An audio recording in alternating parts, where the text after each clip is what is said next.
There we go. Hey everybody, what's going on? Hope you've had a safe and awesome week. Uh Man, this is October 32nd. We're gonna be talking about some horror stuff. Easy breezy kind of show. I got some comics that I've read this past week.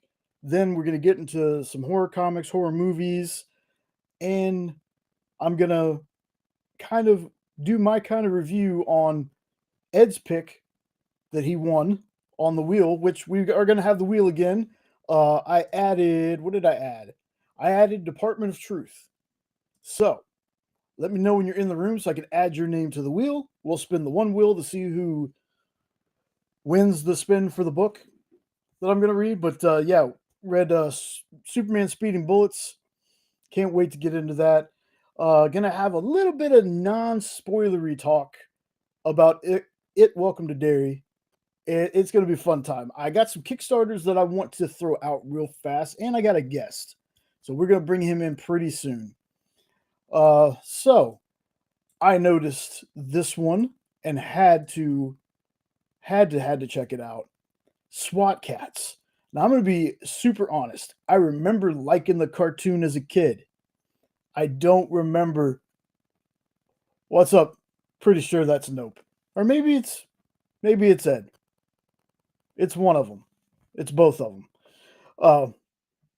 But I remember digging the cartoon, and apparently some other folks must have liked it too, because this campaign is already at like $335,000. But SWAT Cats, first ever comic book.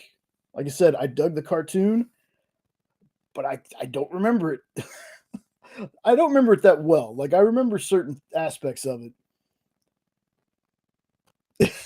There we go. What's up, Ed? There's Nope. And you know what, Ed, since you're on the show today, if you don't mind, I think, oh, there's Lorena. I think I'm going to leave you off the wheel spin tonight.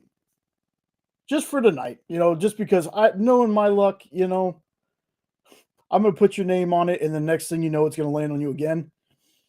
That way, Lorena and Nope get a chance to, well, it's not like they'll actually pick the book unless you hit that special little winner's choice piece that I have in there. I made sure to add that just in case. That one will always be a permanent thing on there. But let's see what else we got. We got a pre-save to The Final Girl Next Door from Bad Bug.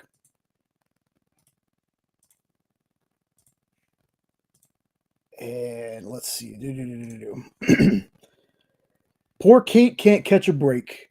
Having witnessed the slaughter of her friends and loved ones at the hands of a gang of deranged serial killers, she escapes the madness and bloodshed and moves to a small town to start over. However, keeping a low profile is harder than it seems when she catches the attention of Todd, their nerdy neighbor, and the monsters from her past return. This one I'm pretty sure is Kit Wallace art, and I want to say it's Alan from Pocus Hocus. And oh, hey, there's Tracy. Let me add Tracy's name to the wheel here. So just so if you're new and you weren't here last time when I talked about this, let me share this real quick. There we go. So I got two wheels going. Let me get back to the right thing. I got two wheels going. And one of them, let me make this bigger. Let me drop this out real fast. And one of them is going to have your names on it. If you pick your name, you give me a number. That's how many times I'm going to shuffle the list. Then, yes. Like I said, if it lands on you, you're going to give me a number. I'm going to shuffle the list. I'm going to spin it. And whatever book it lands on, that's the book that I got to read next and talk about it on the next live. It's kind of a way to get me to finally read these books I've been wanting to read. It kind of keeps me accountable for it. There's also a winner's choice. So you could pick anything on the wheel, or if there's a book you just want me to read, shout it out and I'll find it and I'll read it. Let me give you the list. It's Basket Full of Heads, Incorruptible, Icon and Rocket Season 1, The Winner's Choice, Deadly Class, Firepower, Die, Watchmen 1986, Paper Girls, Farmhand, Blade from 2002, which I want to say is a Max series. One that Triple B talked about on his live, Big Titty Goth Girlfriends on the Moon. Phantom X from Max, Full Killer, East of West, Irredeemable, which is kind of a sister series to Incorruptible, Something is Killing the Children, Skin Police, Batman Long Halloween, and since Superman Speeding Bullets got picked last week, it was replaced with Department of Truth. So, super, super excited to see who's going to win that tonight. And Tracy, I know I got your Instagram in here. You also have a YouTube. You also got a YouTube page now. I just remembered that. Let me find both of those real fast. So, copy. I'm gonna put Tracy's Instagram. Gonna be a lot of links, folks. You know the show. You know the show. I put a lot of links in here. And don't worry, homie in the background. I'm gonna bring you in pretty soon. Come on, where you at?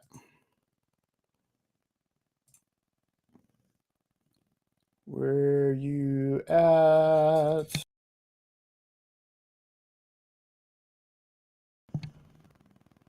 Let's see.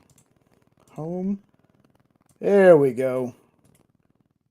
And here is Tracy's YouTube. Absolutely. Absolutely. Yeah, let's get Tracy to those subs. She's got some great stuff, man. She released, dude, the Casper the Friendly Ghost Elvira, fire. Fire. And the fact you used the Little Richard song that they used in the movie, like I said before, Chef's Kiss, that is awesome. I'll make sure that I save that in my links for stuff. That way I have that one, so I can share it every time I go live. There we go. Let's see what else. I got a couple other Kickstarters here, and then we're going to get into the stuff. Got one from our friend Travis Gibb. Yeah, it was dope. It was so dope. This one's called Reroll. Let me get right here. And I was going to read the descriptions of these folks, but I'm kind of running behind. Running behind on what I wanted to do. So I'm going to go a little bit faster. Make sure you check these out. I'll try to remember to come back and put them in the description of the video. So if you miss them during the live, check them out. This one was pretty cool, called Sword of the War Monster. I found this right before the show, along with some other ones that I wanted to share on the show, but I was like, man, some of these are maybe a little too risque for me to do. Then I got one that I'll have Ed talk about when I bring him on. Yep, spoiler alert, folks. We will have him joining us pretty soon.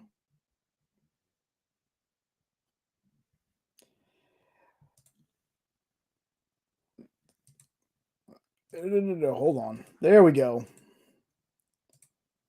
Gonna have him talk about that when I bring him on. Let's see what else we got. We had Carl Choi from 24/7 Comics on us twice this past week. Yeah.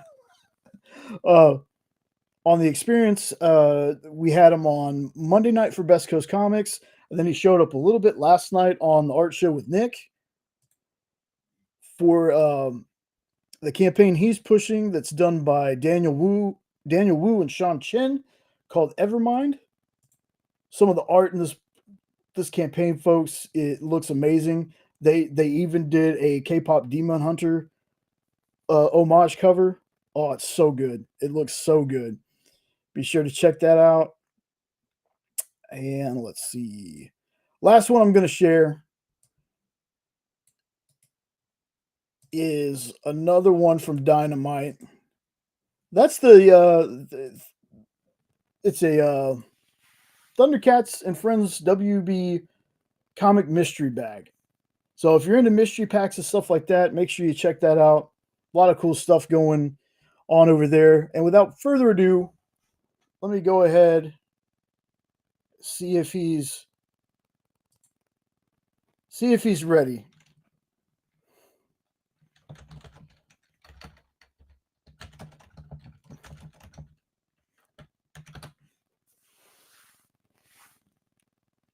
All right.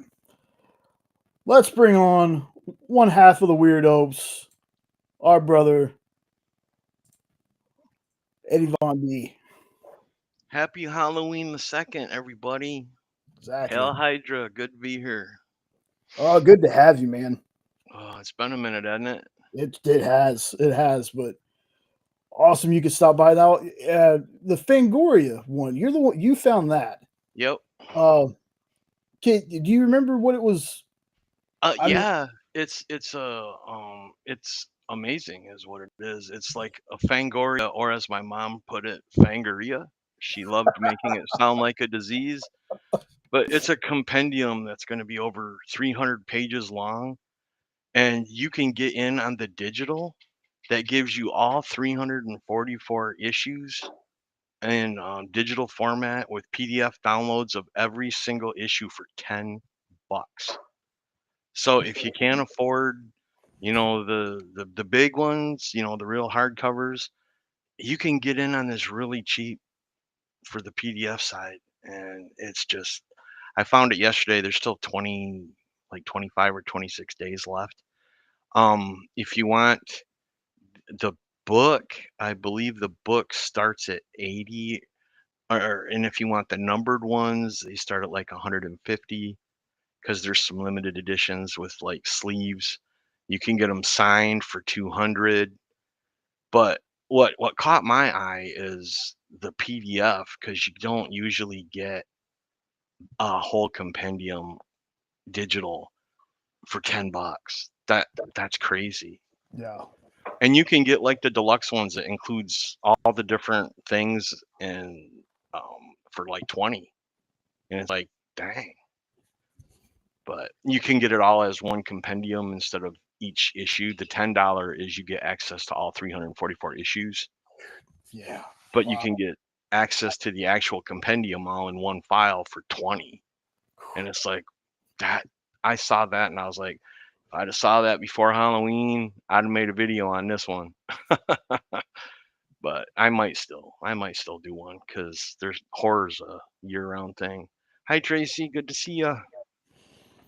Yeah, And if so you don't mind, can I just give a brief update on what's been yes, going on? absolutely. Please do. The reason I haven't been around, guys, Nope and I did a podcast last night for Halloween and we explained it, but I don't know if y'all were there, so I'm just going to tell you real quick. The reason I haven't been around is I had a bad fall in September and I broke some vertebrae in my back.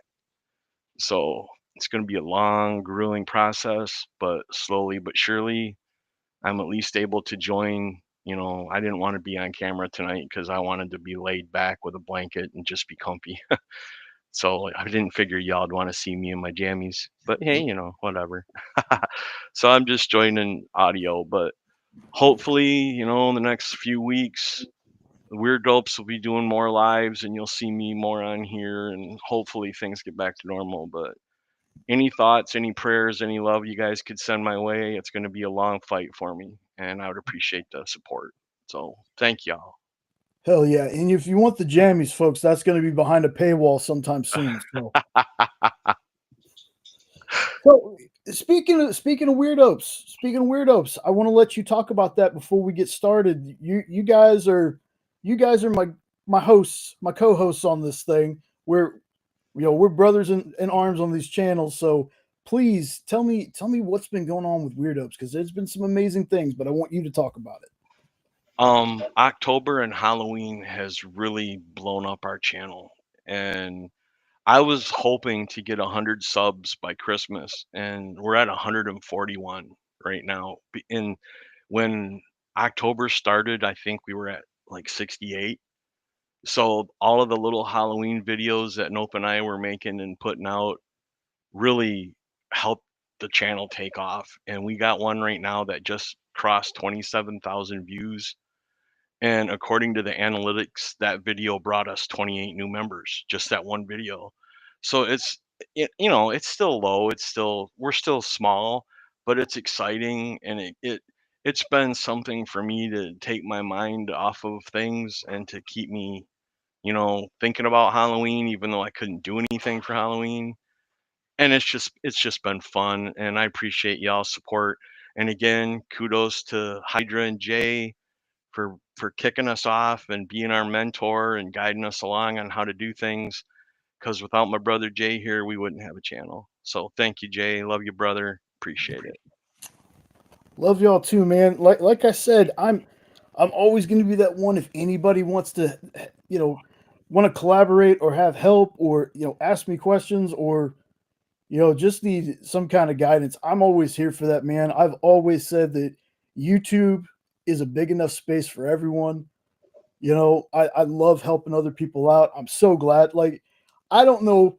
It's weird because I think I'm just as excited as you are about y'all's numbers. I think you are too, because I get some of my updates from you and in messages. Dude, your video just blew up. I'm like, really? I got to go check. Yeah. They've been great too, man. Like, And just so everybody knows, even though we're new, we'll support y'all too. So if you want to join one or if you need a kick in the butt, reach out. We'll help what we can. We're still learning. We're nowhere near as good at this as Jay is, always but we're feel more than happy to give you whatever you need. We'll even put your links in our descriptions. If you have a channel, like we can put Tracy's in there, no problem, and we'll help grow our community. speaking to somebody that can definitely help folks out. As soon as I know it's in here, Jay, what are you doing? There we go. You have a therapist in the room? Copy. Okay, so the link that I dropped here is to Ed and Nope's channel, Weird Opes Podcast. Yeah, it's really easy. It's just youtube.com at weirdopes. Yeah, just in case. If that's what Tracy's asking, I'm pretty sure that's what she's asking. But the one I'm fixing to drop, this person can help you with your analytics and stuff. Kyle can too. So if you're subject experience, you can always ask Kyle questions. But Triple B he's been helpful with. Thank you, Tracy. Stuff. Nice. We'll be sure to connect your site and give you a follow too. Hell yeah. He introduced me to the collaborations. It's a new feature on YouTube that it's kind of like another way to have you seen by your friends, followers and stuff. So I think I got you and Nope and Triple B to collaborate on my unboxing that I dropped the other day, which I didn't do the second unboxing like I said I was going to do. I got busy. And then I collaborated with Triple B. That's how it started. Triple B asked me if I would be willing to collab on one of his videos, and I was like, "Yeah, of course." And I did notice that it did bump some of the numbers up, having those collaborations. So if you got the option, if there's anybody out there that's got a channel, if it'll let you collaborate, send it to me. I have no problem collaborating with anybody. What? But if there's any ISIS people out there, that doesn't include you. Yeah, that's true. Careful with everybody. Yeah, I got to put the caveats in there. By the way, sup Nope. I thought maybe you'd be here, so I'll give you your sup Nope now. Well, he did the sup Eddie. Or hey, yeah, Eddie. I know he did, but I didn't have the chat up, so that's why I'm giving him a verbal sup Nope. Gotcha. So the first little thing I want to do, it's a couple of books. I didn't read a ton. I never really do, but I did read some stuff. I know I talked about some of these books last show, but I want to reiterate Red Escape #3. Y'all, I'm telling you, give this book a shot. It's been so good.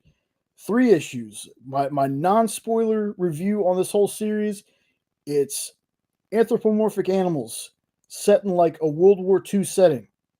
The guy on the cover is our main character, Milton. He's part of a bombing team.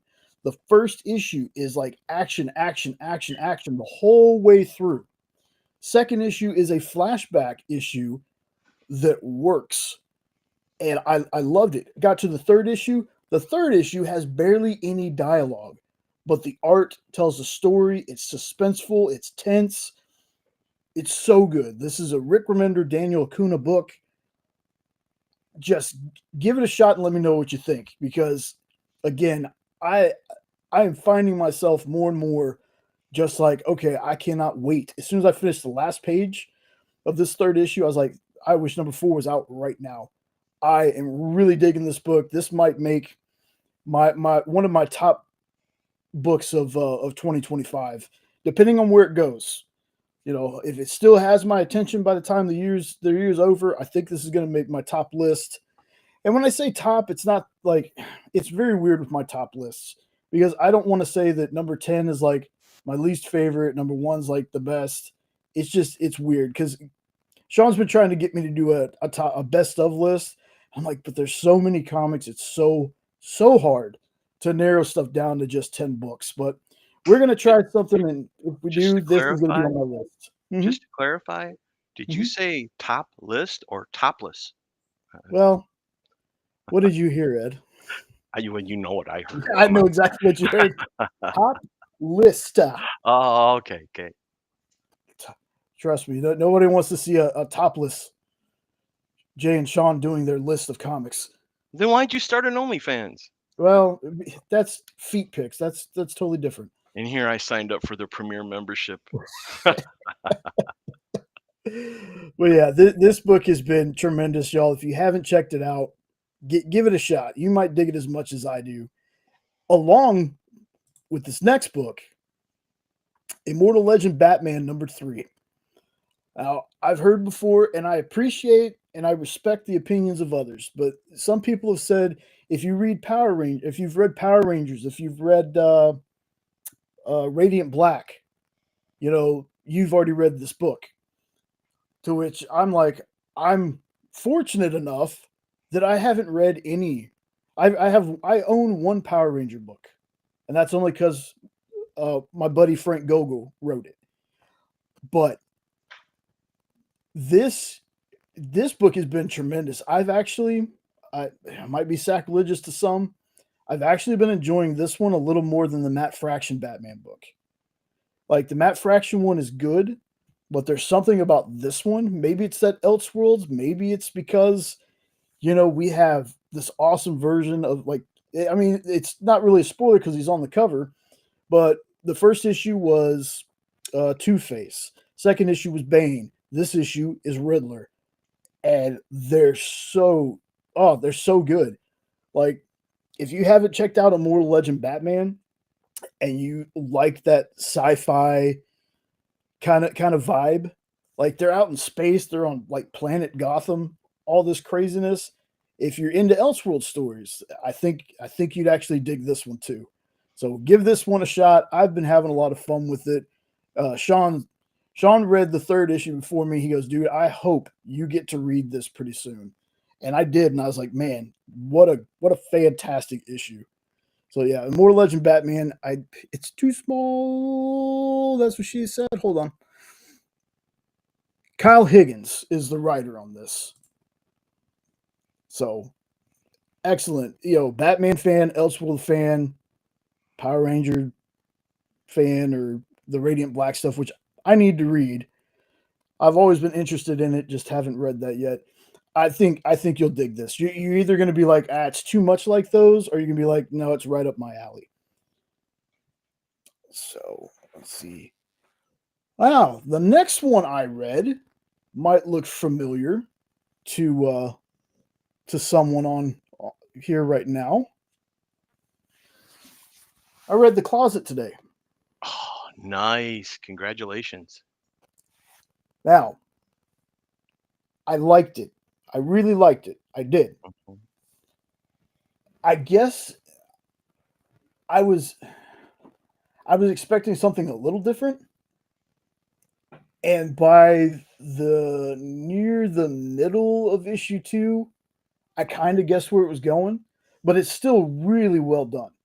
And it still has that it gave me a sense of dread when I Mhm. was reading it.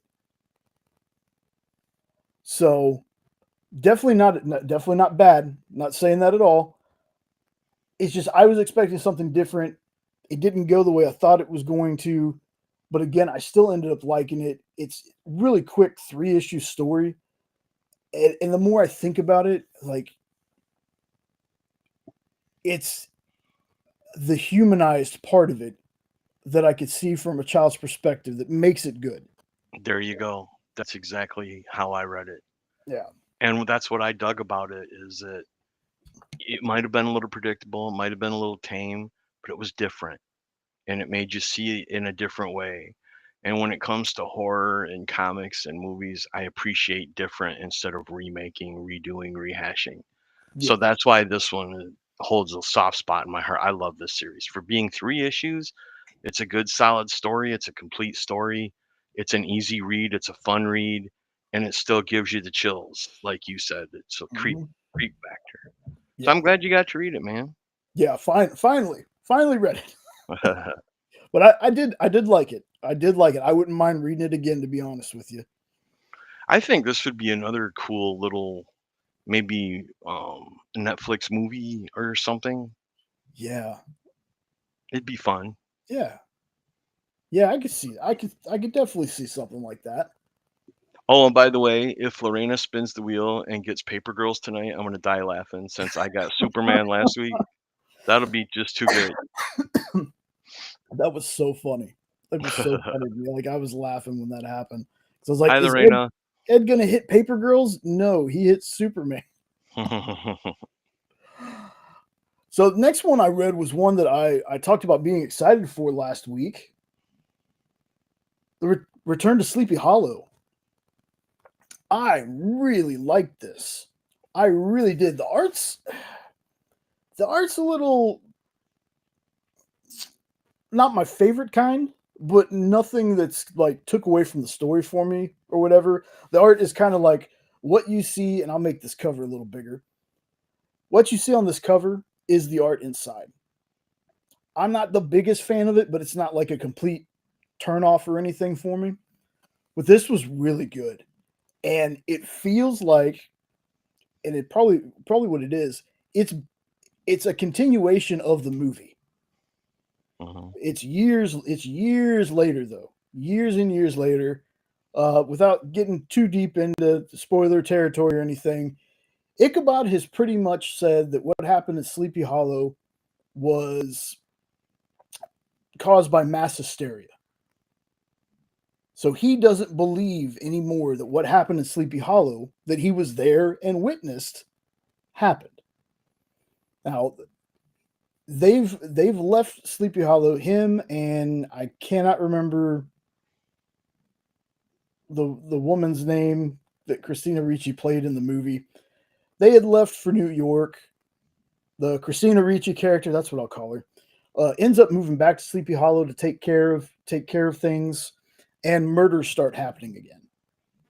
And again, I don't want to go too much into it because I don't want to spoil it for anybody who might be interested in reading it. But if you like the Sleepy Hollow movie, like I did, I really that I didn't put that on my list of like scary movies, but that is a Halloween movie that I like, or at least for me, it's a Halloween movie because the what is it? Ichabod Crane and Mister No, what is the cartoon version called? It's called The Legend of Sleepy Hollow, but the DVD is called Ichabod and Mr. Toad. There we go. They Okay, come together on a DVD, and I've had mine for about 10 years, and I couldn't tell you what Mr. Toad's about. I yeah, always skip to Sleepy Hollow. yeah, but By the way, the character's name, I put it in the chat, but it's Katrina Van Tassel. Oh, thank you, No thank you. problem. No problem. The only like the small thing about restream, other than like the big things like the latency and stuff that we've talked about on here before, is the private chat is down instead of up here where it would catch my eyesight. So sometimes if I'm not paying attention, it's a long time before that private chat pops up. No worries. Just on a side note, I Hmm. saw this on League, and as Hmm. soon as I saw the cover, I got excited because if you remember from the movie, the twirling bird on the string that he gave her. So when I saw the cover and I saw the title, I'm like, they're gonna continue from the movie, and I was happy. But like you said, the art's a little janky. I Yeah, don't know if I would keep reading this one if I didn't love the movie so much, but I'm getting over the art, and while I'm reading it, I'm imagining the movie instead of the art. That's yeah, how I'm dealing with it. But it's a good story so far. yeah.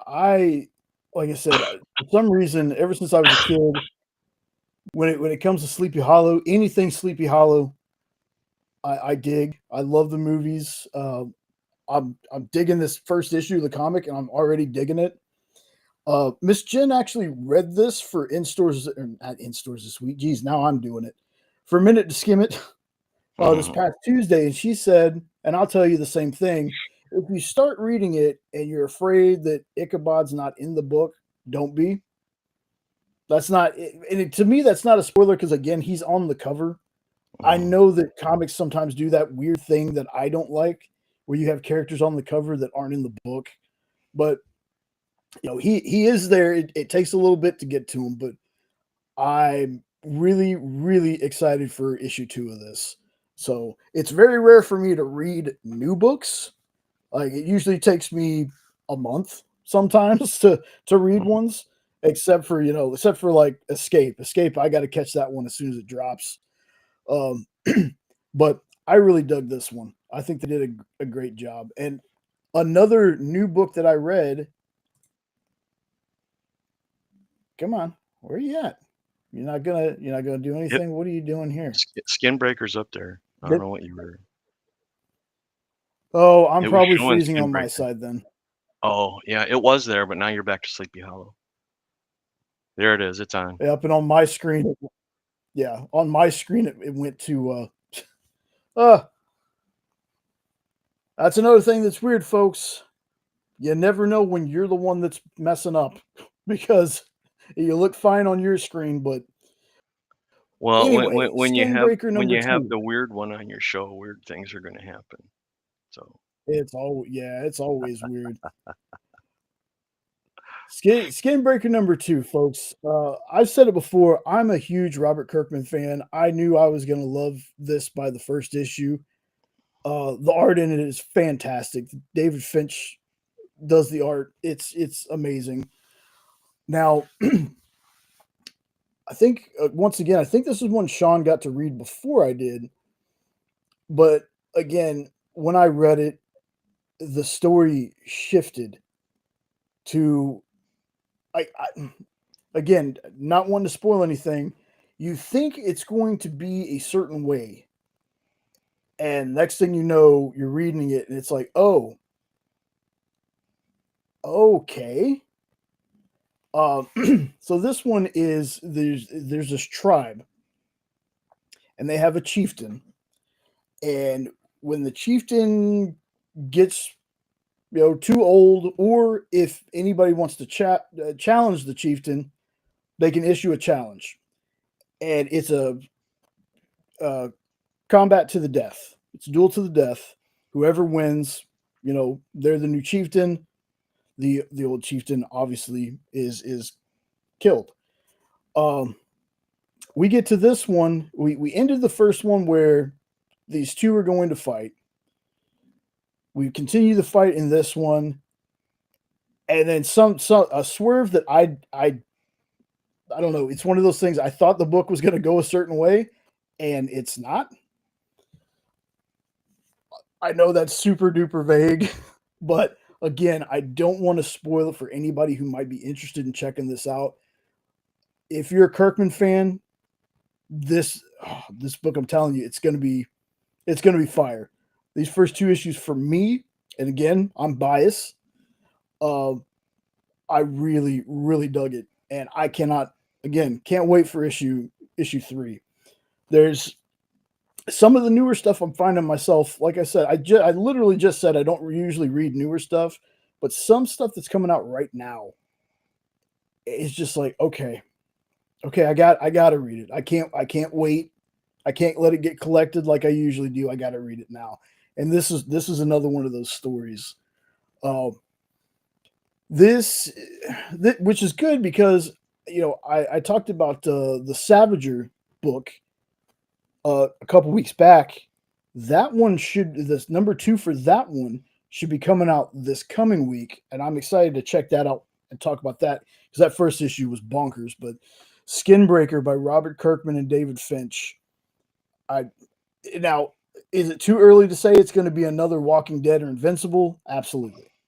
I'm a fan. I'm a super fan, but I don't know if I'm that big of a fan to be like this is going to be the next humongous thing. All I'm saying is if you know Kirkman's universe building, this one's going to be good. This one's going to be good. And I hope it gets that acclaim. But I think this is one of the books that they talked about where it's done. So it's going to be out on time. I don't know how many issues it is, but I think this is the book they talked about where the book is actually already done. So there's never going to be like a delay in the release date or anything. So when this book says it's coming out, it's coming out. So I'm here for that. I know people might still be waiting for the Dynamite book that's called Dynamite, Black and Blood, I think. Supposed to release last week or something, but apparently, according to folks who collect Dynamite, it hasn't been out yet. So, so that's the last of well, until I get to the Superman Speed and Bullets. That's the last of the books I read this week. Now I want to get into Before you go on, you mind if I yeah, tell a quick little story? yeah. Go ahead. Go ahead. Um, you mentioned that you loved Sleepy Hollow. I've been obsessed with the Headless Horseman since I was like 4 because of that Disney cartoon. I just loved it so much. And do you know what Artex paints are?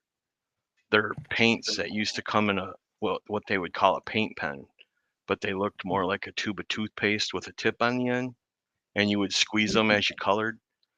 And my sister, who I lost a few years ago, who I adored, she was more like a second mom to me than a sister, bought an Artex pattern of the Headless Horseman with a pumpkin head.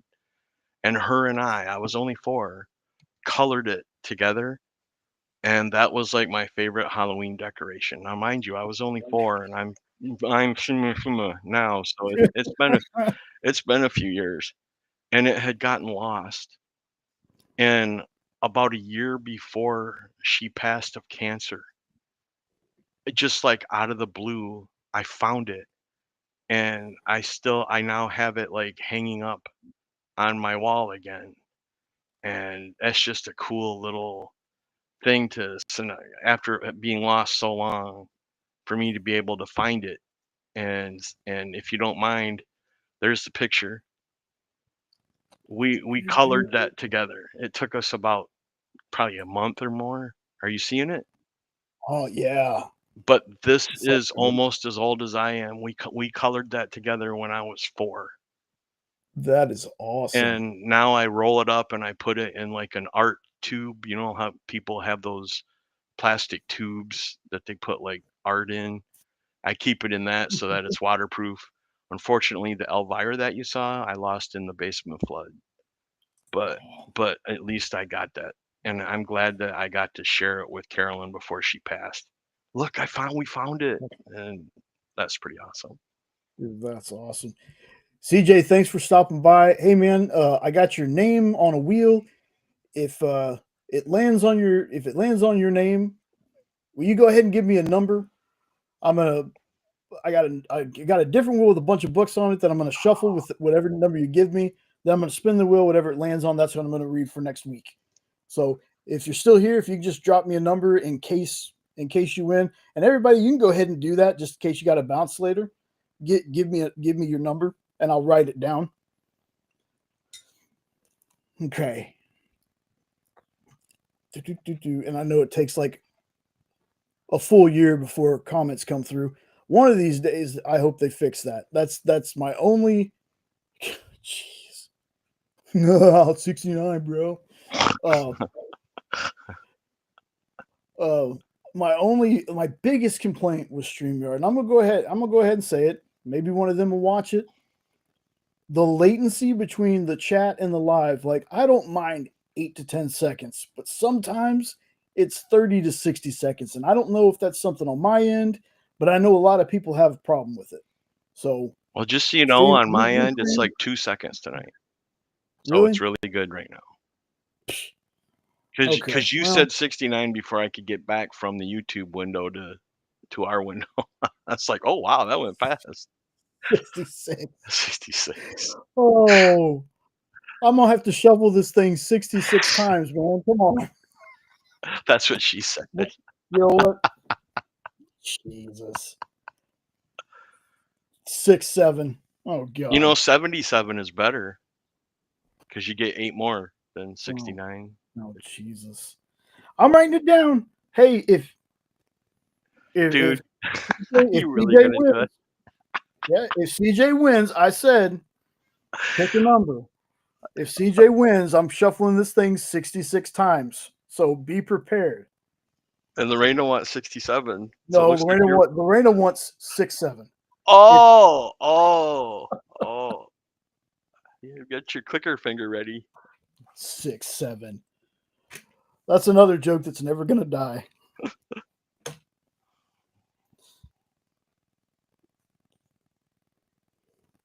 Facebook number.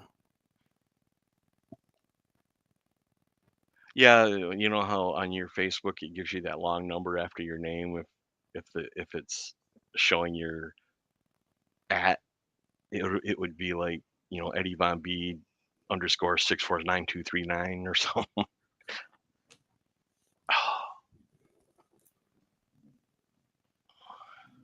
I'll figure out something, CJ. Oh, do 9. Okay. There we go. Thank you. I really was. If you would have rolled it, I would have done that 66 times. I would have, but thank you. Nope's gonna get 8.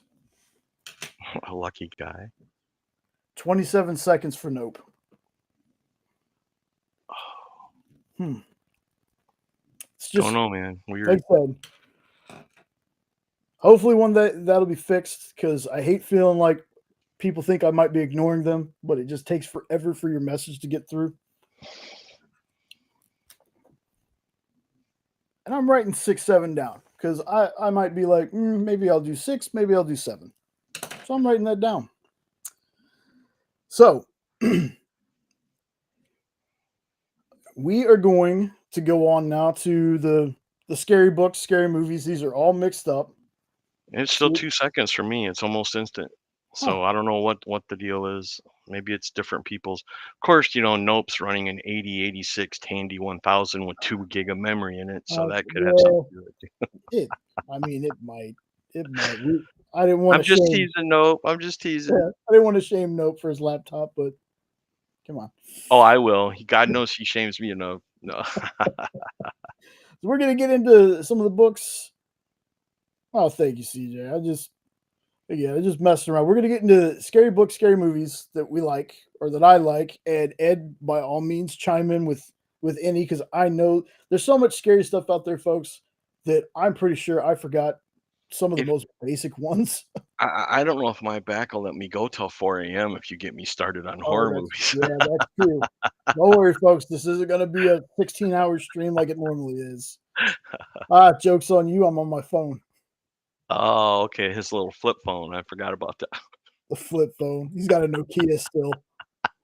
Next time.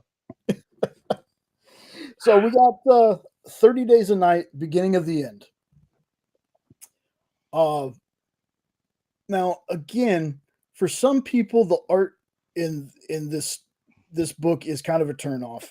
For me, it worked with the story, so it didn't really like bother me like it has bothered some people I've shown the artwork to. y'all, the 30 Days a Night stuff, it's a different kind of vampire book for me. These are definitely more ferocious. There's definitely not like your some of your vampire books kind of turn them into zombies a little bit with them being ferocious and kind of stupid. Most of the zombies in this book are pretty smart. Some of them are actually good, and that's what makes me so mad about this book, y'all. I've talked about this one before. This is also one of the subtitles uh, that Dan Wickline wrote on was the spreading of the disease. Thank you for that. I think he wrote that with Steve Niles. Mm-hmm. I'm not okay. Yeah. Um, yeah. This book is gory. It's gives you the creeps sometimes when you're especially when you're reading alone. But the ending of this book, and again, I won't spoil it for you. This book makes me so mad. I'm so mad at this book. I love reading it. It's one of those things like I rewatched My Name is Earl for the billionth time, finished it last week. I always know when you get to the last episode, it's a cliffhanger. They were told they were renewed, so they could go ahead and do a cliffhanger. And then in the middle of trying to come back for season 5, they were canceled. So left on that cliffhanger. I know that. I know that every time I watch My Name is Earl, but I love the show. This book is the same way. I know what's going to happen, but the couple of times I've read it, it gets right to the end of that book, and I get mad and pissed off all over again. All over again. So if you're a horror fan, you're a vampire fan, check out 30 Days of Night, the beginning of the end. There's a ton of 30 Days of Night books, folks. Like, I didn't realize until I was looking for my particular volume that I had that there were so many stories out there of 30 Days a Night. The movies of that isn't bad either. Ed, what do you know? Speaking of movies and 30 Days a Night, Oh, well, hey. Y'all might remember PCP actually did a couple of movie nights on some of the movies and stuff that I have in here. 30 Days a Night is such a great movie. It is so great. Again, the vampires in here are some of the most vicious vampires. Like wild animal, but still, intelligent. This ends in a way that makes me mad too, but I understand it a little bit more. It serves the story, and I don't care what anybody says. There's no second movie. There's no sequel to this. 30 Days a Night is the only movie there is. There's not one called Dark Nights or Dark Days or whatever. That movie doesn't exist. So just watch the one with Josh Hartnett, folks. Please, I'm begging you. Like, normally I'm the person that says I'm never going to tell anybody not to watch something. Watch it to yourself. This is my one exception. This is my one exception. I've watched some terrible movies, but the not really a sequel to this movie is just it's so bad. Watch if you want to, though. Watch if you want to. It's an entertaining B movie if you got buddies and beer handy, but other than that, agree. It might be a better time if you're drunk. Right. It might be. But yeah, I really dug this.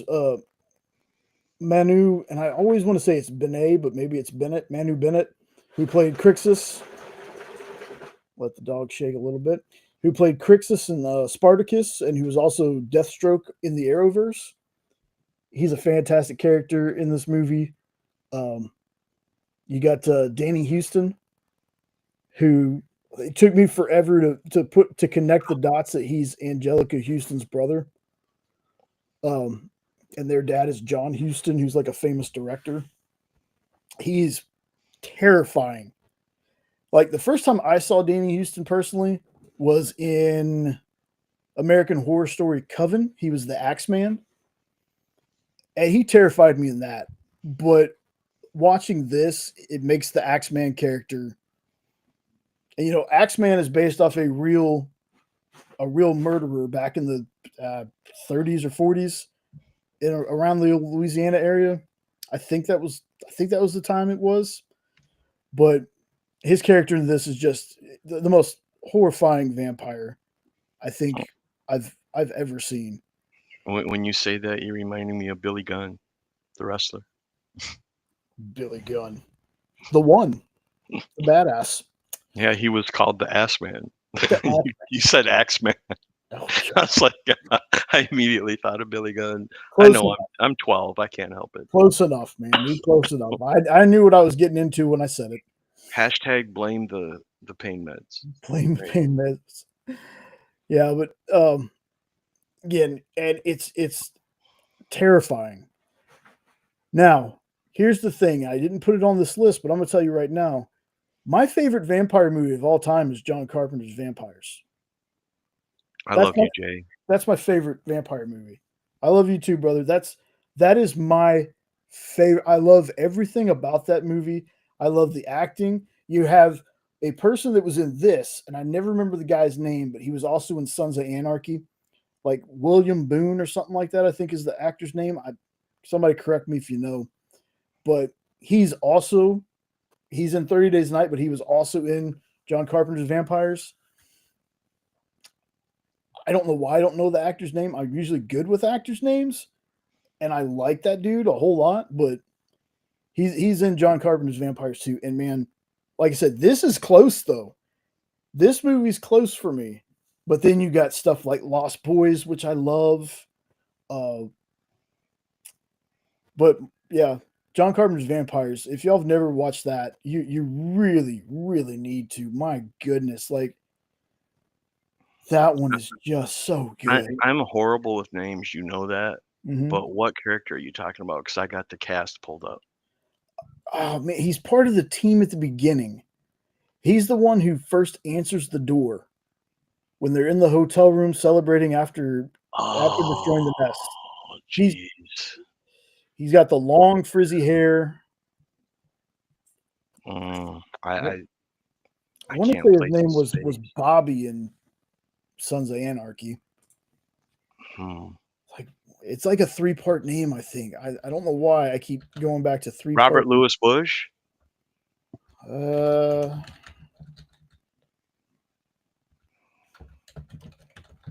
It's tough because it's showing their pictures now instead of what they look like in the movie. So it's hard for me to,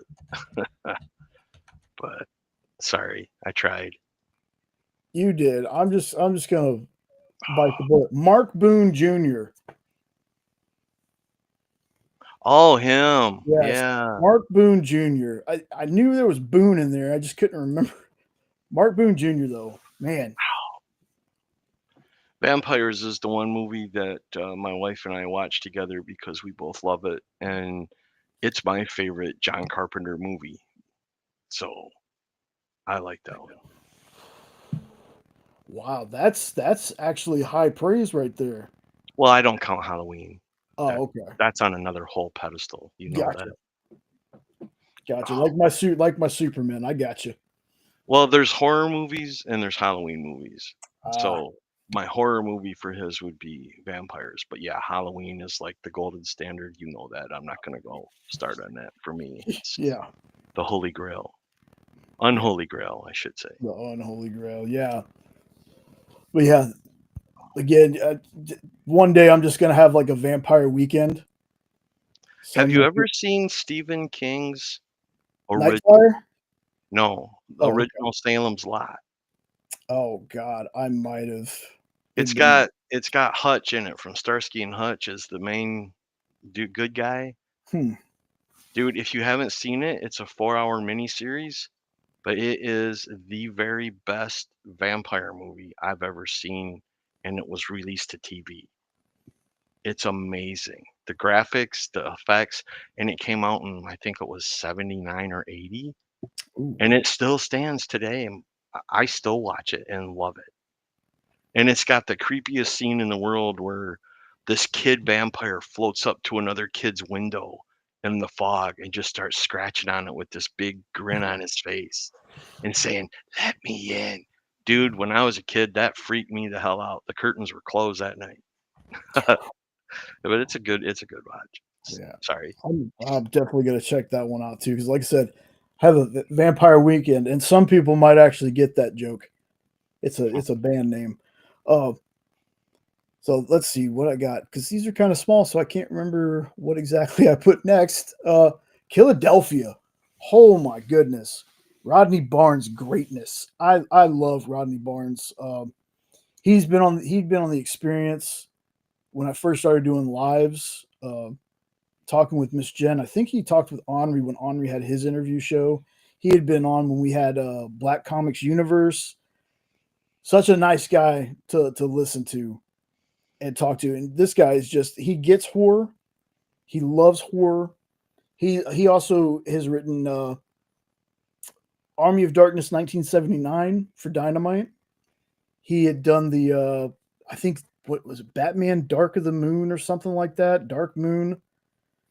He was like a co-producer or writer on the Boondocks. I love that. I love that show. He's done a lot of stuff. Nita Ha's Nightmare Blog, like a lot of good horror stuff. But this one was actually one that Sean bought the bought the trade for and let me read it. It's another vampire story, but damn, is it good! And when you find out who the villains are in this book, it gets even better. And this one, man, this one went for a while. He ended up doing crossovers, and I won't tell you with what Image characters, but other Image characters. And the crossovers he did felt so organic. It was just like a master class in how you do crossovers. And the book itself is just phenomenal. It's, again, it's one of those things where I want to say it's not like a vampire story that you've ever read. It might be like one you've read before, but man, like just the way it's done was like very different. Like I said, who ends up being like the big bad vampires in this totally caught me off guard. So be sure you check out anything Rodney Barnes' name is attached to. I think he was also an executive producer on that Winning Time show about the Lakers, I think. So his handprints are kind of everywhere. And I know Kyle said eventually we'll make it up, but you know, he was in uh Baltimore when Jenna and I went to do PoFest with Kyle. But unfortunately, I was busy doing something and I didn't actually get to meet him face to face. So hopefully one day that'll be rectified. But this is Philadelphia, y'all. You want just a vampire book that I think will surprise you? This is definitely one to check out. Let's see. Back to movies. Evil Dead Rise. Now I know that Ed, you're not the biggest fan of the Evil Dead stuff. That one was good though. You like that? Okay. I do. So me, on the other hand, I'm like, give me anything and everything Evil Dead. First movie, second movie, Army of Darkness, Ash versus the Evil Dead, the show. Never got to play the game, but Triple B is actually the one who's like, "Hey, man, have you ever seen this one?" I said, "No, we hadn't watched it yet." He goes, "Dude, you really need to." I was like, "Okay." So I asked Jen. I said, "Jen, do you want to watch? You want to watch Evil Dead Rise?" We did, and I'm so glad we did. Like, I was good with the 2013 one, but this one, I don't know. This one felt like it was separated enough to where you didn't have the nostalgia of previous movies, but you know it's an Evil Dead movie at the same time. The only thing that was janky to me was the little conglomeration of people near the end. Outside of that, I thought this movie was fantastic. I cannot wait for Evil Dead Burns. I think is the next one that's coming out. Is that named after you? Yes, absolutely. You know, Sam and Ted Raimi and Bruce Campbell, they got together. You're like, you know what? We need to name our movie after this guy. I We heard need to they make some money. subscribed. So Yeah, I know they're watching right now. How's it going, guys? Love your Spider-Man and love Ted and Xena and Bruce. Bruce was in Xena as well.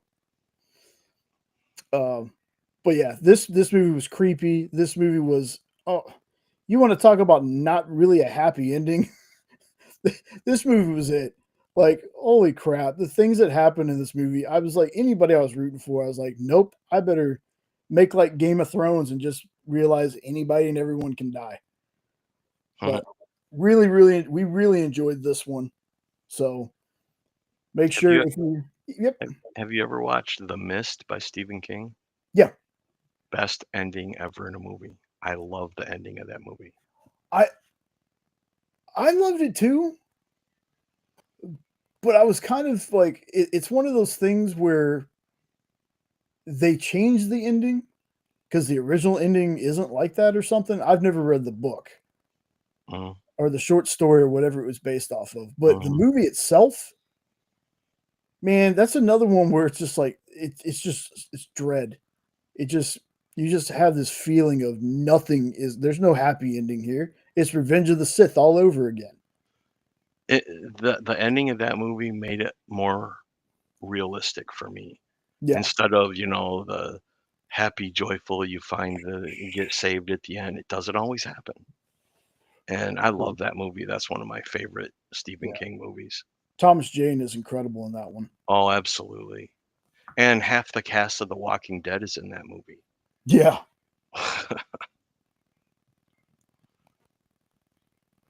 nice. So the next one I got here, I didn't grab the movie, but I'm gonna talk about both anyway. Hellraiser. Clive Barker's Hellraiser. Mm, This is from Boom. It's definitely I can't here's the part that confuses me about these because we got a couple. There's different ones. I want to say this is the one that follows Kirsty and a few other survivors of Pinhead and the Cenobites.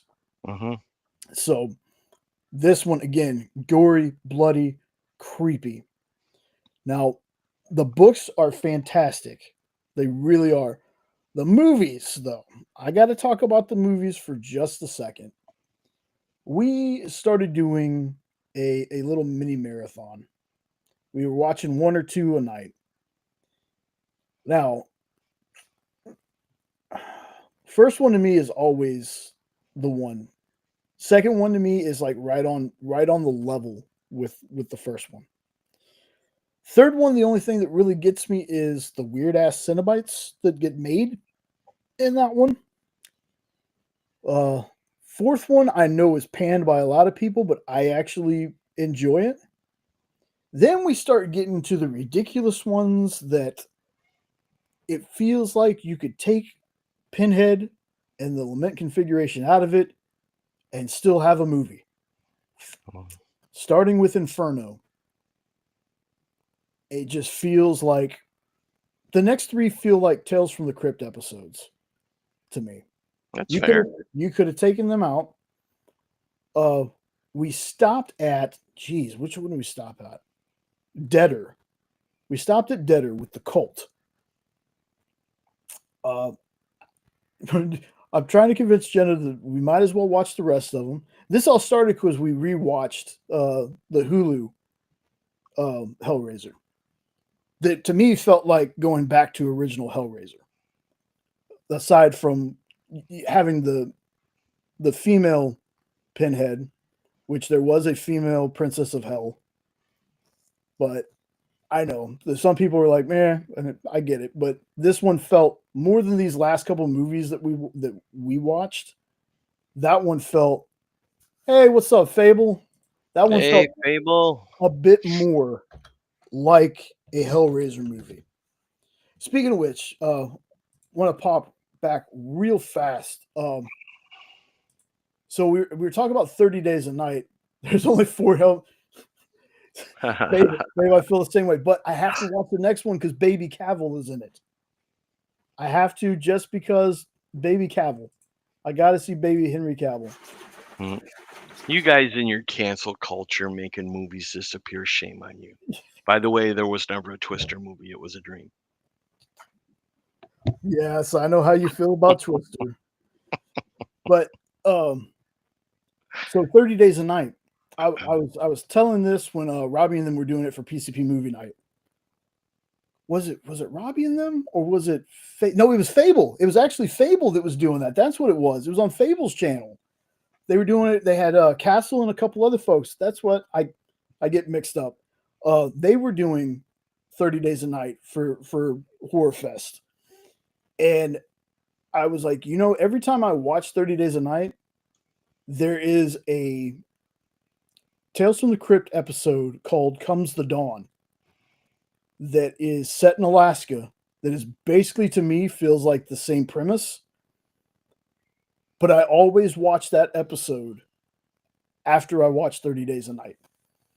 And vice versa. If I end up watching that episode of Tales from the Crypt, it's Michael Ironside's in it. But every time I watch it, I was like, okay, now I got to watch 30 Days a Night. Because they're very similar. They're not like direct copies or anything of each other, but they're so similar that when I watch one, it reminds me to watch the other. So just wanted to bring that up. Since I was thinking about that, and then I was like, oh yeah, Phable and them just did that for Horror Fest. Hopefully he'll be coming back doing some lives pretty soon. I know they've been on a little hiatus from doing that.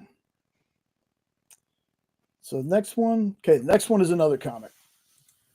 This one is Silver Coin. Now, I haven't finished all of Silver Coin. I've read the first couple of issues of it. I know this is kind of not an older one, but an older one. This is basically about a cursed coin that kind of, it's almost like a monkey's paw, but with a cursed coin. Oh yeah, love it.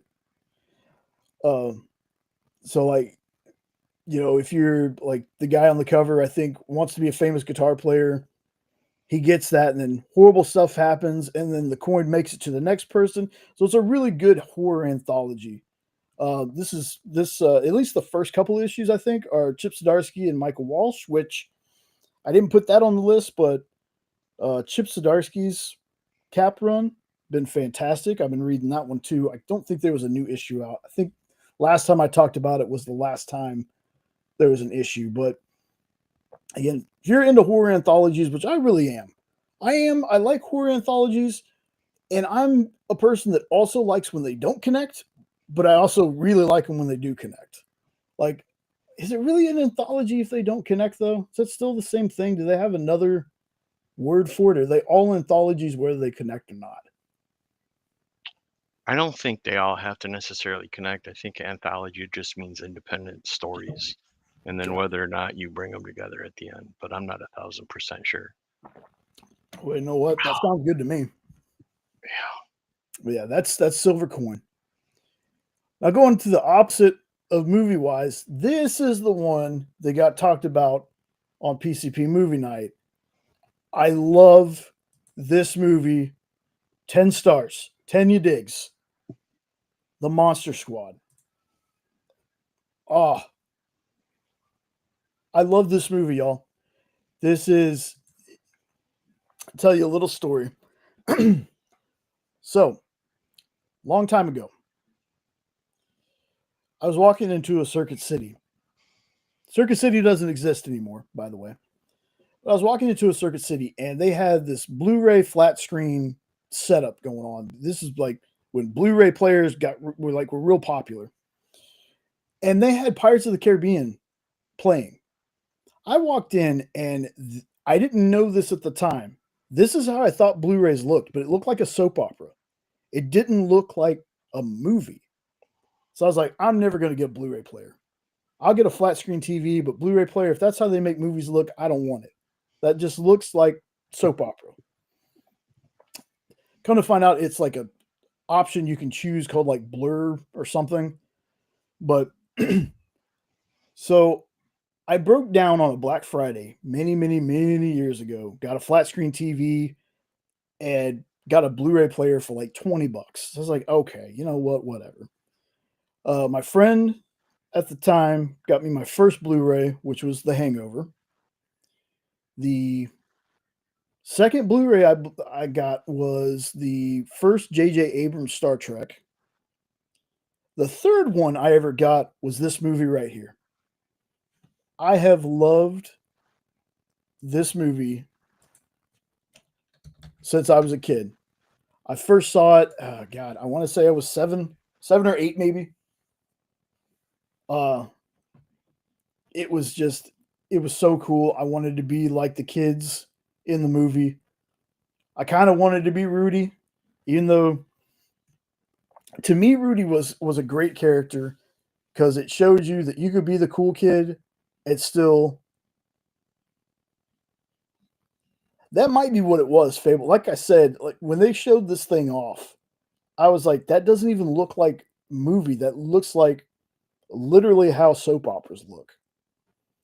But watched this movie. I loved it. I knew the movie by heart for a time. I try to watch it every October.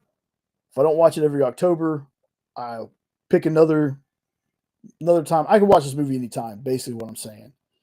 Um, I love the fact that there's a lot of characters. I don't want to say a lot of characters, but there's some characters, some actors that are connected to other horror movies, like Tom Noonan, who played Frank or Frankenstein's monster, whatever you want to call him.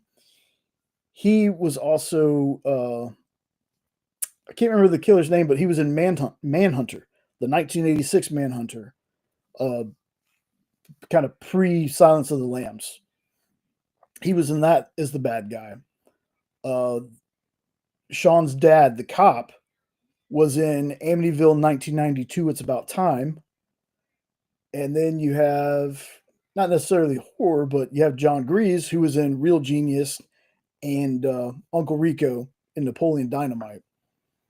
So it's cool going back and looking at that and being like, oh wow, that's right. This guy was this person, and this person was this person. Um, but I love this movie as a kid. This is one that I would tell you when your kid gets around 10 or 11, maybe 12. If they've never seen this, this is a good movie to start them with. There's something about it. I thought it'd just be a nostalgia thing, but it's not. The movie holds up. Yeah, there's some weird dialogue. There's some stuff that we don't say anymore in it. But if you can look past that, the movie's a ton of fun. Um, so yeah, that's Monster Squad, folks. That's one of my favorite movies. Next up, looks like we're going back to comics. There's another horror anthology. This one from Comics Tribe, written by John Lees. You might be familiar with John Lee's work on Orla and The Nasty. He's written some Turtles books. Art is by Alex Cormack, who I believe worked on The Devil Who Wears My Face and maybe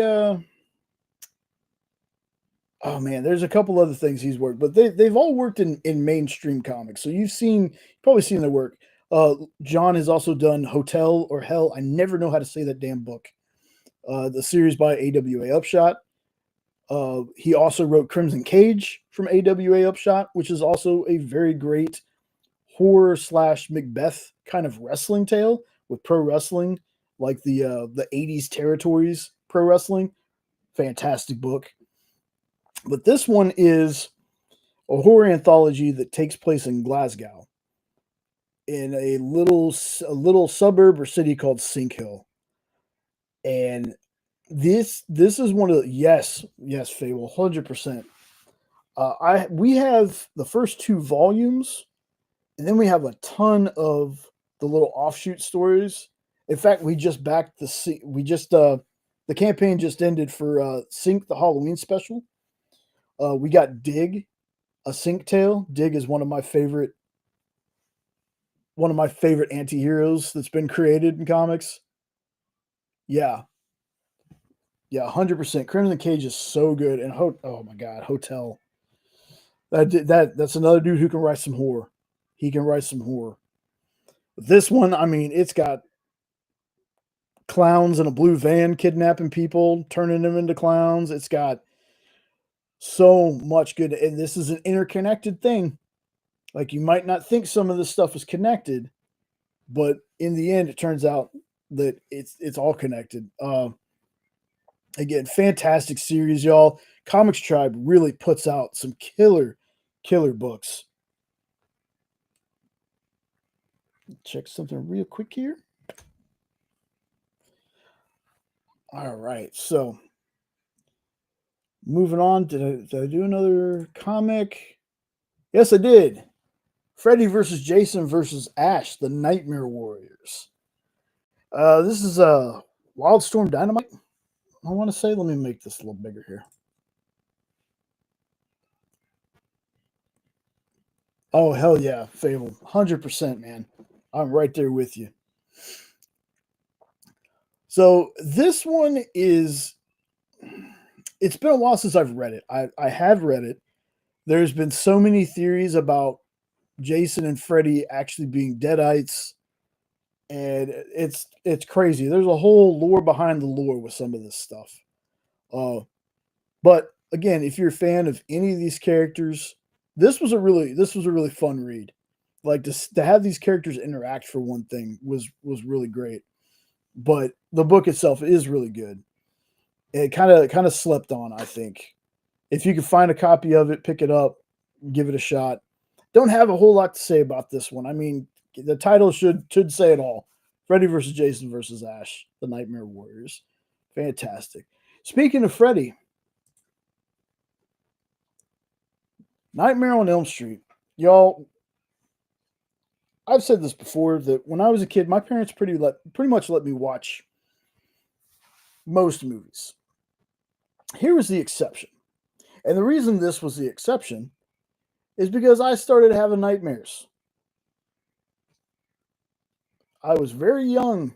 My cousins that were a bit older than me were into Freddy. They showed him to me. I had nightmares for months after watching that first Nightmare on Elm Street. So my parents were like, "Nope, not at all. Not even like even when I was about 16, 17 years old and they came on regular television, my parents were like, "Nope." I was like, "Come on. I grew out of that." Um I have a fun time with this series, pretty much all of them. Um Freddy's Dead the Final Nightmare, I get. That's when it was it was either that one or the ones before where Freddy started getting a little too jokey. Like he kind of lost that that fear, like you fear him kind of element.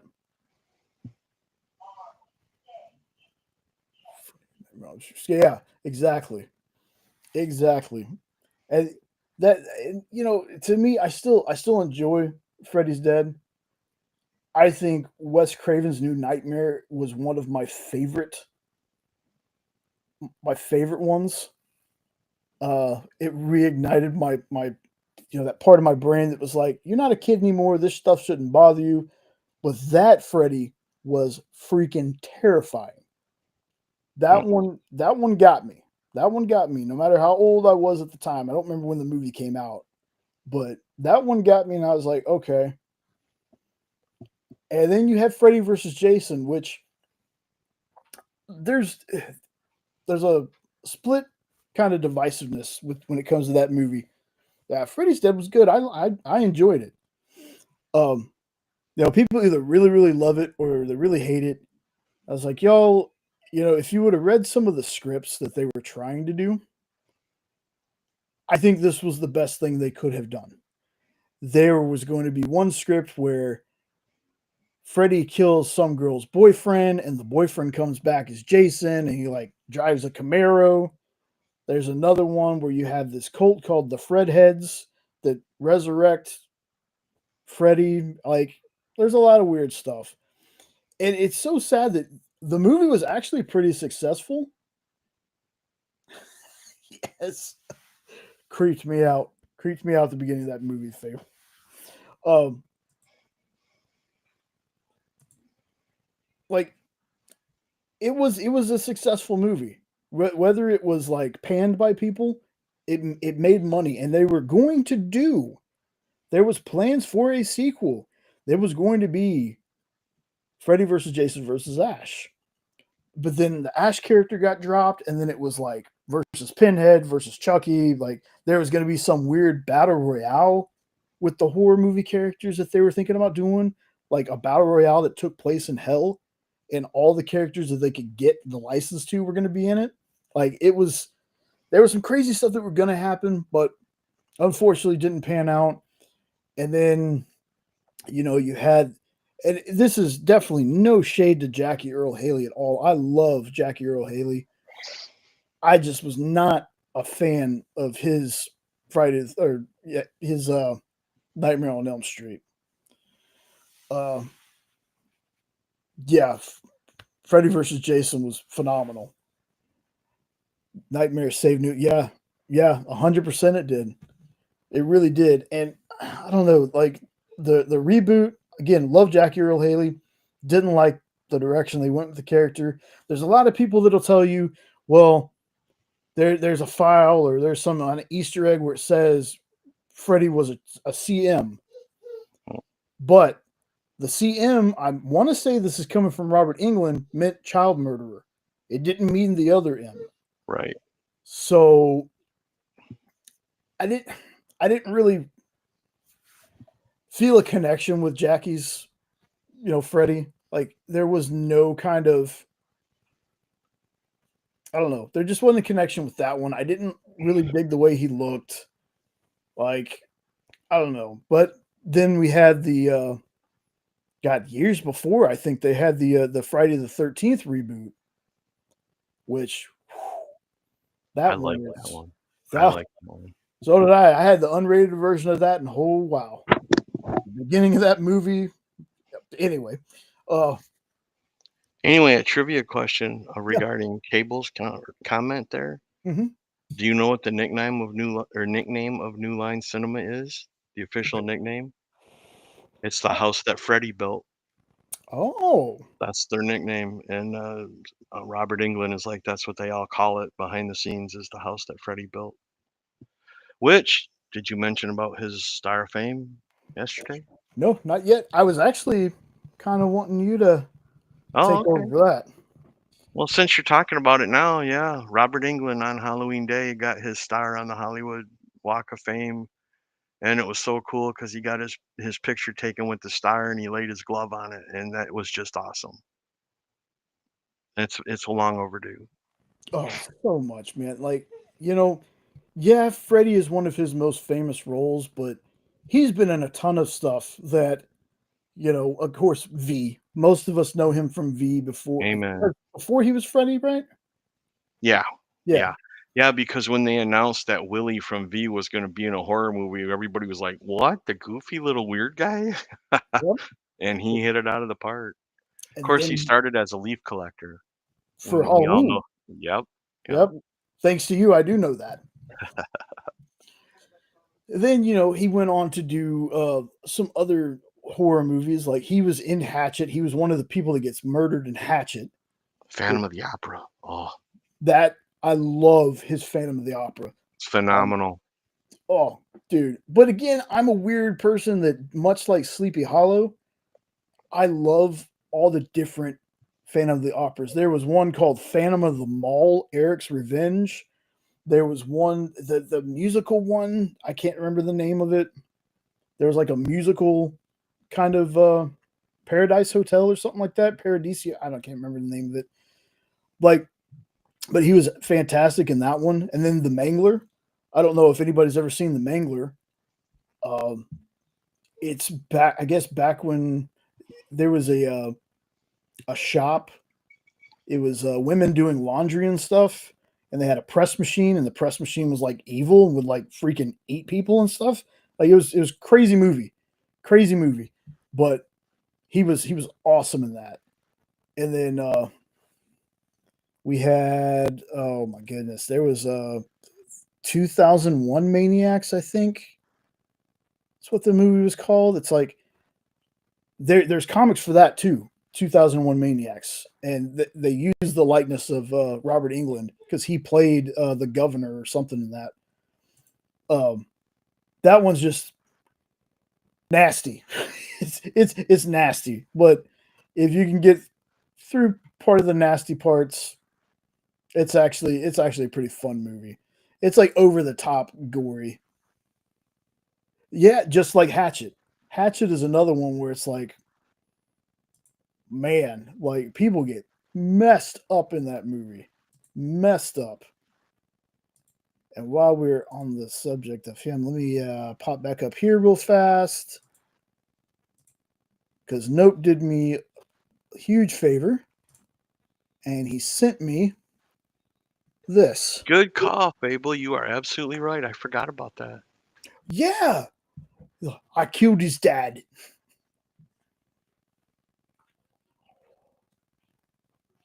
Yeah, look at that, man. That's it kind of makes me sad that things like superhero movies and horror movies are left kind of they're kind of like the stepchild of the entertainment industry sometimes. These are people that most of us grew up with. We grew up with Robert Englund, and I gotta say, just like most of you out there, it's about damn time. It is about damn time he got a star. I love Robert Englund. I'm so freaking over the moon about this. Did you know that Robert Englund is the reason why Mark Hamill was Luke Skywalker? No. Him and Mark Hamill were roommates together, and Freddie went to an audition for a George Lucas movie, and he auditioned for Han Solo, but he knew that the part wasn't for him.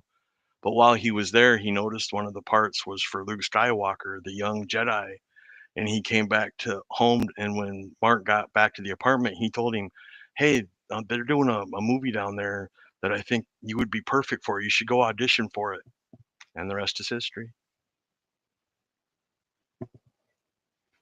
It's so crazy to me to hear stories of like stars that before they were big that used to room together, and some of the stories that come from that. Like, say, I'm a country listener, folks. I like country, and when I learned that, sent a second photo. Okay, I'll grab that in a second. When I learned that the lead singer of Rascal Flatts was actually roommates with Jamie Foxx, and they were friends, like stuff like that.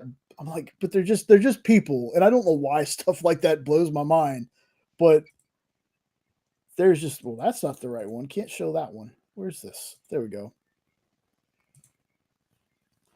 Robert Englund needs to do a biography book because he has so many great stories. Because you know how he got the Leaf job for Halloween?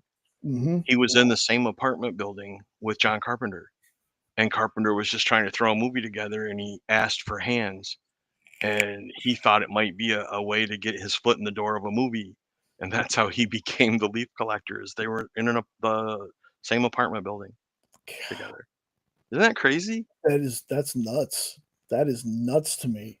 I've watched so many of his talks and stories that it's fascinating. He really needs to do a book. It would be a bestseller, I have no doubt.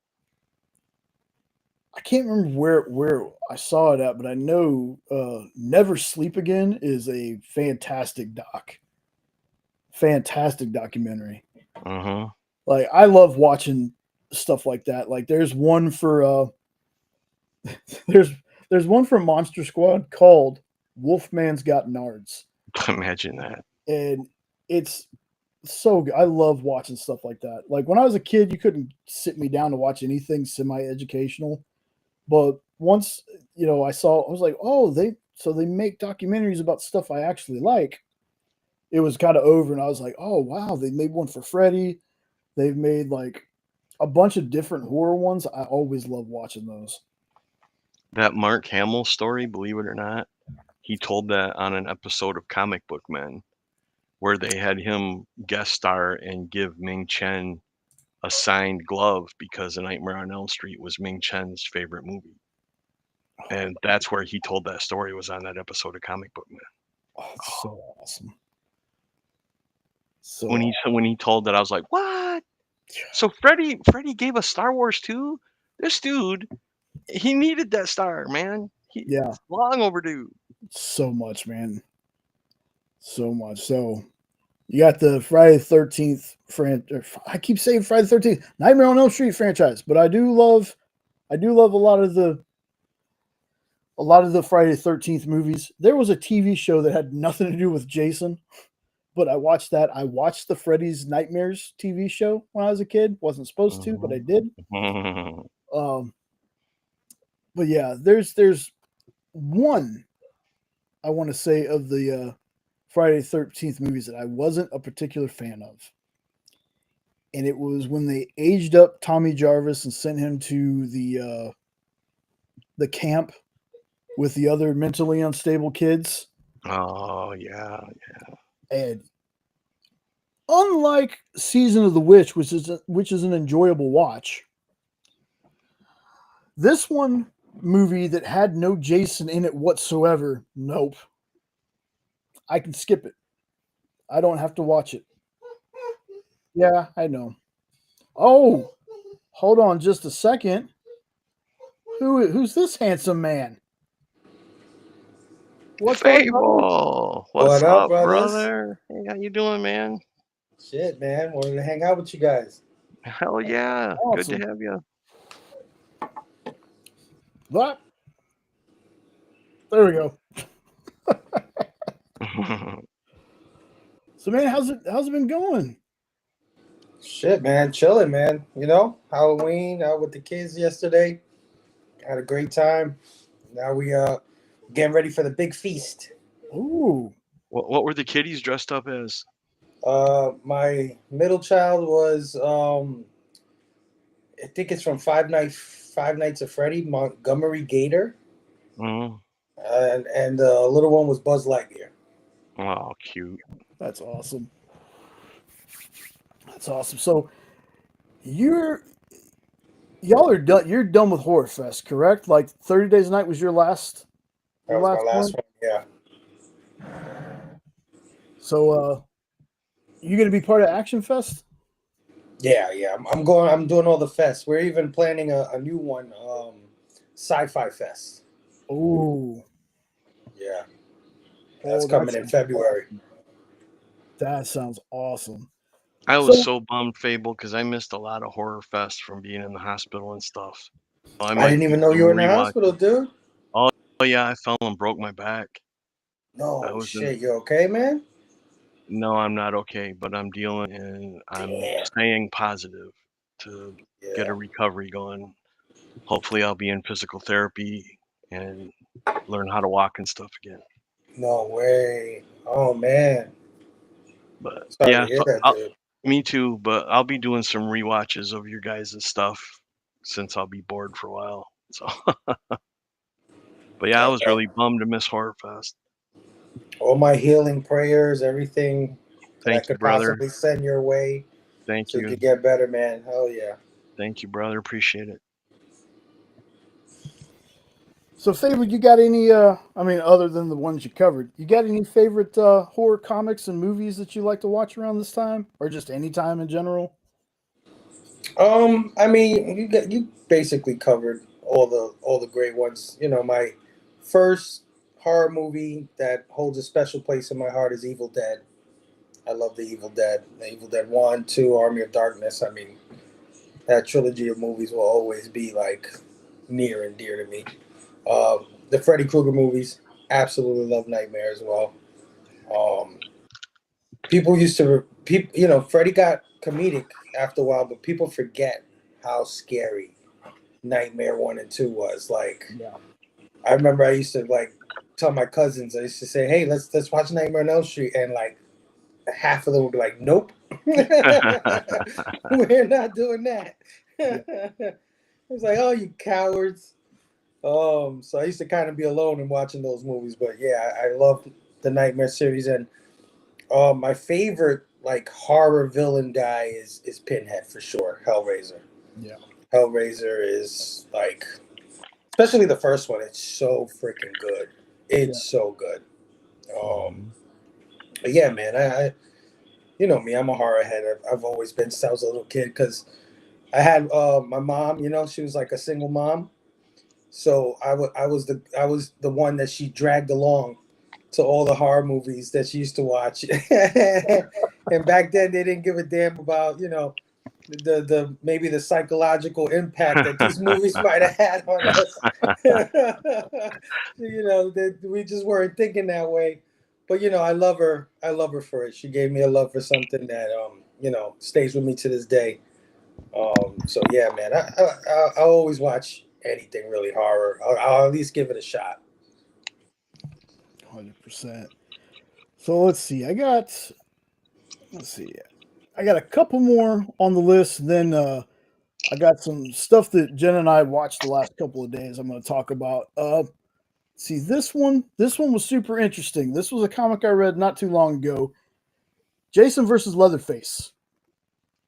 Now they fight a little bit in the first issue, and then it's like Leatherface invites Jason to like become part of their family.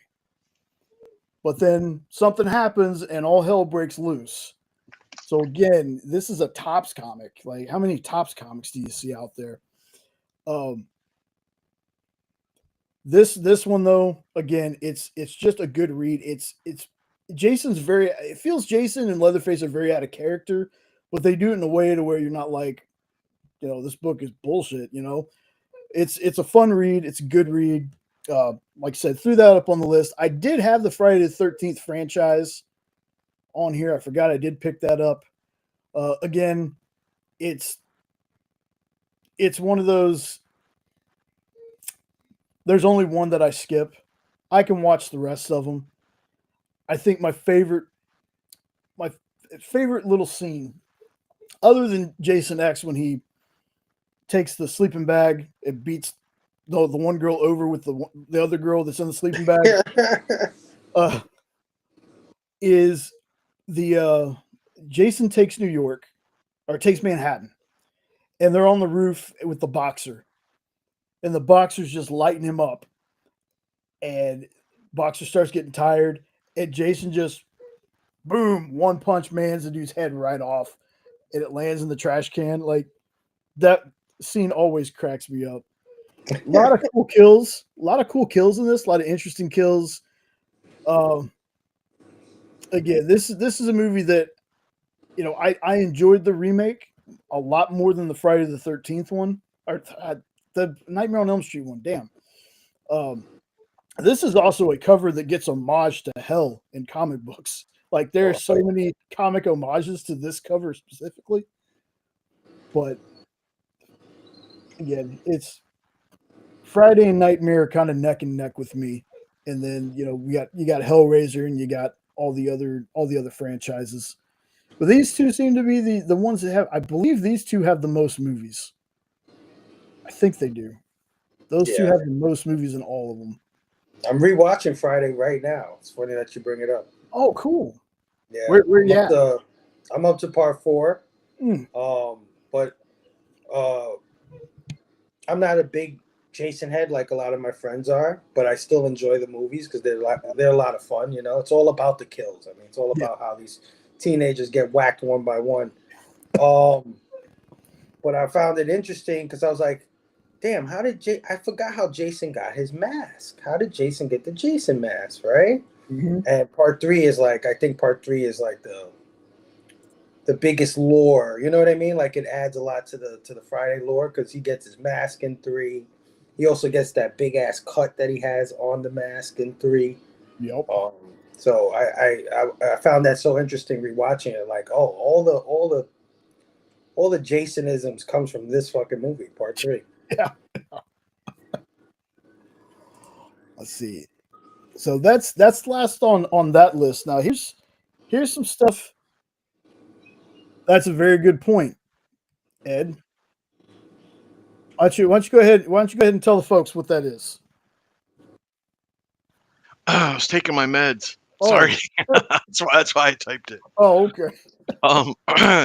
Jason has more movies, yes, but believe it or not, of all the serial killer franchises, Michael Myers has the most kills. Just some trivia, useless trivia Wow, there. interesting. You know, Huh. a lot of that has to do with Halloween Kills. If you saw Halloween Kills, because like 20 people from the town surround him and try to kill him, and he just goes Luke Skywalker and Mandalorian all over him, dude, and it's excellent. He probably kills at least 20 or 30 people in that movie alone. Wow. So Halloween has like 4 timelines, right? yeah, but according to the man who is John Carpenter, for the Michael Myers story, it's only Halloween 78 and Halloween 2018. That's the end of his story. The rest, people told Oh, stories they wanted to tell, but his complete story is Halloween 78 and then 2018. so And that's how he wanted it to end, but the cinema won't let it end. But he he's like, disavows his own. He disavows part 2 because he produced and wrote part he 2. hates part 2. He's gone on record. He didn't want to do it because Halloween was originally supposed to be an anthology series where they did a different movie every Right, year. And so he was already planning the next story, which ended up being Halloween 3. But because of the popularity of Michael Myers, the executives and the movie makers demanded he do a sequel. And he's like, I don't want to do a sequel. That's how that story ends. Let's move on. But right. they demanded it, so he threw one together, and he said it was so hodgepodge and so poorly done, and he hates the story, but he threw it out there just to move on. And then when the public rejected Halloween 3 and wanted just Michael, he's like, I'm done because Michael's story's over. But then this is a great interview. If you can find it, I'll send you a link if I can find it again. And then he goes on to say, but all of the following sequels made him so angry and he hated the lore behind it that he wanted to make an official sequel. And that's why we got 2018. So then what did they do? They grabbed 2018 and started doing sequels to that. And he's like, nope, I'm out. That's the end. My story's done. He's done with Michael. So he was a major force or factor in 2018. I didn't know that. Yeah, he was behind it. Yep. Okay. Yep. Oh, that's crazy. So during leading up to Halloween, Jen and I had watched some stuff, and we finally watched Weapons. Now, I agree with some people who say that this movie is weird. It's weird, but we liked it. We did like it. There were times though, I will tell you this, that I don't know, maybe they were unintentionally funny, but I think we laughed a little more in this movie than we probably were supposed to. There are some parts in here that we just started busting out laughing. This was not was what I was expecting. What was going on with the movie? Again, don't want to spoil it for anybody who's interested in seeing it.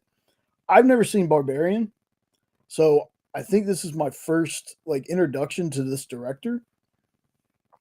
I thought the movie was good though. Uh, I think it might have been a little overhyped, kind of like Sinners. Like I really, really dug Sinners. I think Sinners was a little too hyped up. Like I was like, no, Sinners is a good movie.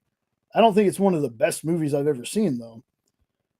And this movie kind of gave me the same feeling. Like there was a part though where I told Jenna what I thought was going on, and then her and I kind of pieced it together, and we kind of figured out what was going on in like the middle of the movie. But really, it was enjoyable. I wouldn't mind watching this one again. Have you watched this one, Fable? No, man, I haven't seen this one yet. I was super excited to see it though. I'll definitely want to catch it because I like Barbarian. Mm. And Ed, you said you watched it, right? Yeah, I watched it. I didn't hate it, but as one of your wife's favorite lines, I'll fight you over this is not a horror movie. Okay. This is a movie to watch for entertainment. It's not bad, but it is not a horror movie. I will fight anyone on that one. It's about as much horror movie as scary movie, in my opinion. I gotcha. So we were about to watch this next one, and it'll lead up to another movie we watched. Did I even put that in here? Yeah, I probably moved this up. Hold on.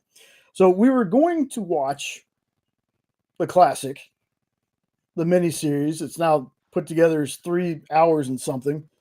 Love this movie. Scared the hell out of me as a kid. Still to this day, there are parts of it that kind of scare me. My baby sister will always tell the story of how when she was real little, I made her watch this with me. She was scared to death for months. I got in so much trouble for it. But we're gonna watch this, but it's kind of late. And I told Jen, I was like, the little girl at the beginning of this movie, the first little girl that gets got by Tim Curry's Pennywise, like she's in Tucker and Dale versus Evil. And she goes, I've never seen that. And I was like, you've never seen Tucker and Dale versus Evil? She goes, nope. I said, we're watching it now. Like, it's a lot shorter than this. This movie is so much fun. I love this movie so much. Like, it's not a parody movie, but it's kind of got that cabin in the woods feel where it takes those tropes from horror movies. It's so fun. Alan Tudyk and Tyler Labine are fantastic in this movie. Ed, I want to say you said you hadn't seen this yet. I'd never heard of it until you guys talked about it the other night. Oh my goodness. I put this kind of almost in the realm with the Final Girls, which was a movie where the kids get trapped in the movie theater and they go through the movie and they end up in the movie. But it's kind of in that vein, but not exactly the same. This is just like series of unfortunate events that happens, miscommunication. But this movie is so fun. It's so funny. The kills in it are hilarious. But it's not like a parody. So, Fable, you ever seen Tucker and Dale versus Evil? I started watching it, but I never finished it, dude. I'll be honest with you. Yeah. But everybody that I talk to, that's seen this, enjoys it a lot. So I definitely got to get back to it. Yeah, folks, if you haven't watched this, you're just looking for a fun movie that's a little gory. This is definitely one to check out. I did have some other movies on my list because I have It, the 2017, 2017 remake. So I love this one. Maybe not as much as I love the 1990 It, but I love this one because it also splits because it was the 1991 was a miniseries and it split up the kids and the adults, and the movies do the same thing. But this Bill Skarsgård version of It is just a tad more terrifying than Tim Curry's. Just his action, he is the fact that he can move his eyes independently, like the actor himself can do that. So when he's looking at victims, it's like he's looking at victims here, and his other eye is looking directly into the camera. It's just the most creepy, unsettling feeling. And just the weird smile that he does is a smile that he can actually do because he would do it to mess with his brothers when he was a kid. Like I love Tim Curry. Do not get me wrong. His Pennywise still freaks me out, but Bill's just has a little bit more viciousness to him and a little bit like just there's things that they do in that movie that my goodness. Like I remember I never finished the book It. I remember reading about halfway through it though. And the scene with Georgie at the beginning of the book is always burned in my brain. Seeing it on screen feels even worse. Seeing it on, like, I thought there was going to be some kind of cutaway. We were just going to see what we see because Ed hasn't seen any of these movies. I don't want to spoil it for him.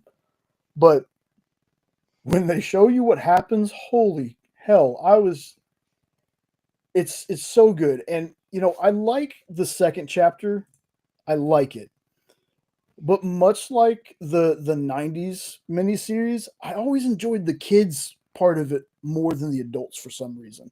Yeah. Like the adult part, it's good. It's further in the plot, further in the story, but I don't know. There's something about kids fighting this being that's the same species as freaking oh my goodness oh my good I totally blanked not Bed Knobs and Broomsticks. What the hell's the other movie? Julie Andrews, the nanny. Mary Poppins. Mary Poppins. Thank you. I'm sorry. I goodness. just had to torch you a little bit, Yeah. brother. It was fun to watch. I know. I know, like it was the easiest thing to remember. It's like Mary Poppins. But I can't believe you pull Bed Knobs and Broomsticks out. That's For real. That's a deep cut, brother. That's a deep cut. Deep cut. yeah.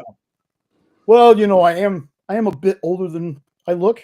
So I remember watching. I love that movie too. But yeah, like apparently same species. There's just I don't know, man. The kids fighting it for me. The fear was a bit more, palpable than when they're all adults. Like I get that it's still scary as an adult. I mean, damn, like some of the things that happen in the second part of it. But I don't know. The kids part is always my favorite. And then we ended up Thursday. And the whole reason we watched Tucker and Dale versus Evil was because of It, Welcome to Derry. And again, totally non-spoiler for anybody who hadn't seen either episode.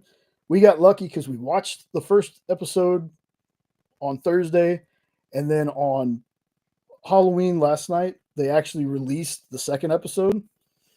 So we got to watch them back to back. And man, if y'all have not watched this yet, I was talking to Ed about it. And Ed watched at least the first episode, right? I watched them both. Oh, you did watch them both. Okay. Yep. But you didn't watch the It movies, the remakes, Ed? No, I haven't seen the remake. Oh, okay. Yeah. But It this was is what you know how they say toxic fandom. I was protesting Tim Curry being redone, but I'll get over it because I love Tim Curry and everything he's in, and I loved that It TV series. Yeah. And Yeah, for I them to mean- redo it, I was like, really another remake? And I just wasn't. But I'll watch it eventually, especially now that I'm watching Derry because I'm digging Derry. He does it justice, Ed. He does Okay. it justice. Definitely, it's like Jack Nicholson to Heath Ledger. You know what I'm saying? Like, Yeah, I hear Tim you. Curry is, I mean, Jack Nicholson was a iconic Joker that you'd never thought would be topped until, this kid walks in the building and just totally fucking floors it. And I think Skarsgård nailed it, bro. and Tim said the same thing. Yeah. Tim said that he thought his performance was amazing. So, Some more trivia, real quick. Yeah. The TV series of It, the TV miniseries, has been deemed as the reason why a lot of millennials had a fear of clowns. Oh yeah, Was I'm one that of them, TV man. miniseries?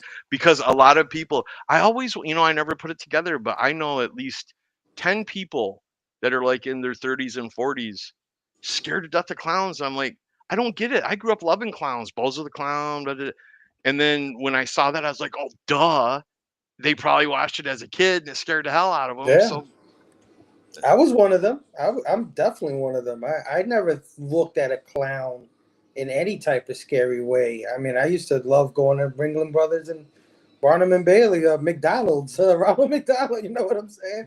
And then I saw Tim Curry with them fucking sharp teeth, and it was over, dude. Like, clowns, forget it. Now they creep me the hell out. I mean, I'm not, right. I don't have a super fear of them, but I'm like, yeah, there's something off about these guys who wear makeup and red noses. There's just something not right. You know what freaked me out, Phable? Speaking of Ronald McDonald, was that damn Burger King dude in the mask. That stupid grin. The Hamburglar?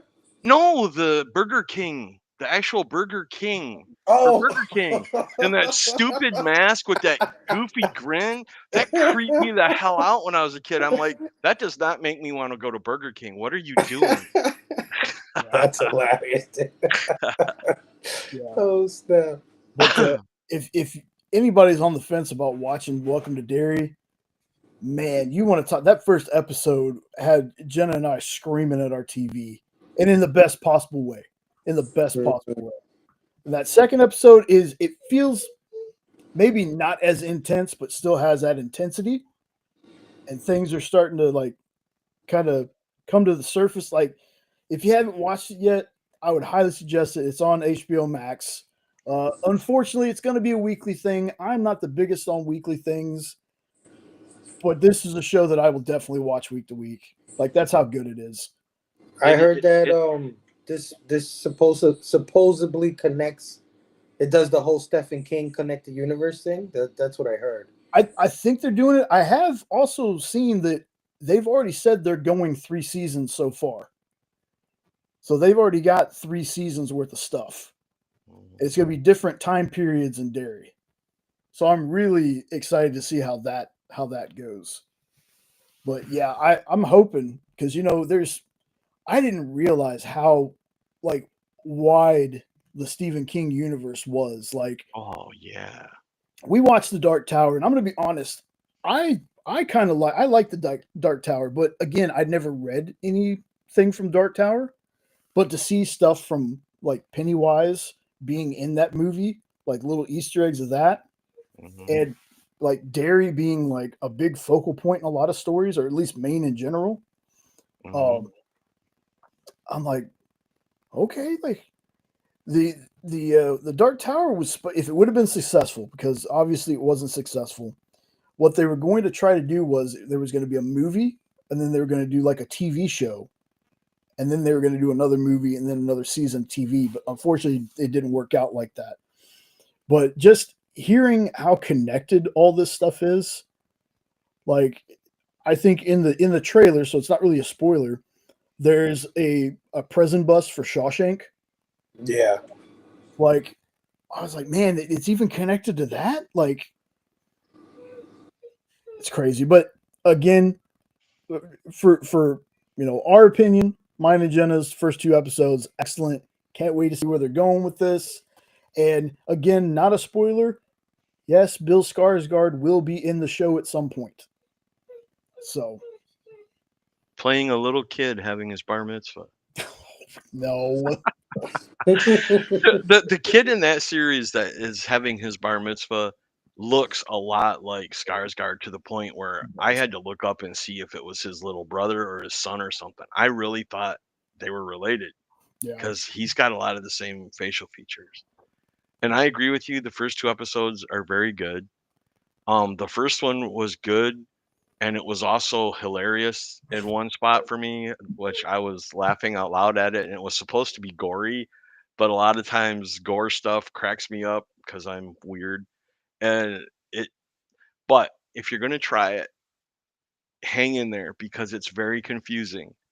But the pieces start getting put together. So just hang in there and let's go along on the ride together, because it's worth watching. But I can sum up both episodes in 2 words: umbilical cord. They are obsessed with horrorizing you with umbilical cords. And the first episode, the funniest scene in the world to me was the umbilical cord. I was dying laughing. But just watch it, and it's nothing like you've seen before. That was the part that I thought was going to turn you off of the show, and it ended up being funny to you. Oh, I loved it. I was cracking up. That's what sold it for me. I'm like, I'm in. I'm watching this if this is what it's going to be like. Oh, okay. So I did have, okay, I messed my stuff up here a little bit, and I did have two more movies. Cabin in the Woods. Great movie. This movie, again, take every tropey thing you could think about a horror movie, take a ton of not legally characters, throw them in this movie. It's funny. It's very violent, very gory. It's got one of the coolest endings, I think, and probably is so far the highest. If anybody watches Dead Meat, probably the highest kill count movie that they've ever had, which is hilarious. But yeah, just it's a really fun movie, and actually, I think that Chris Hemsworth was actually in this movie before he was Thor. Mm-hmm. Yeah. I think so. Okay. Yeah. My first time seeing Chris Hemsworth was the J.J. Abrams Star Trek movie. That was my first time seeing him. Yeah. But yeah, this movie's great. It's so funny. I love the two dudes from the facility. Mm-hmm. I love those two guys. Yeah. You know what I like in this movie too? What's up? From Dusk Till Dawn.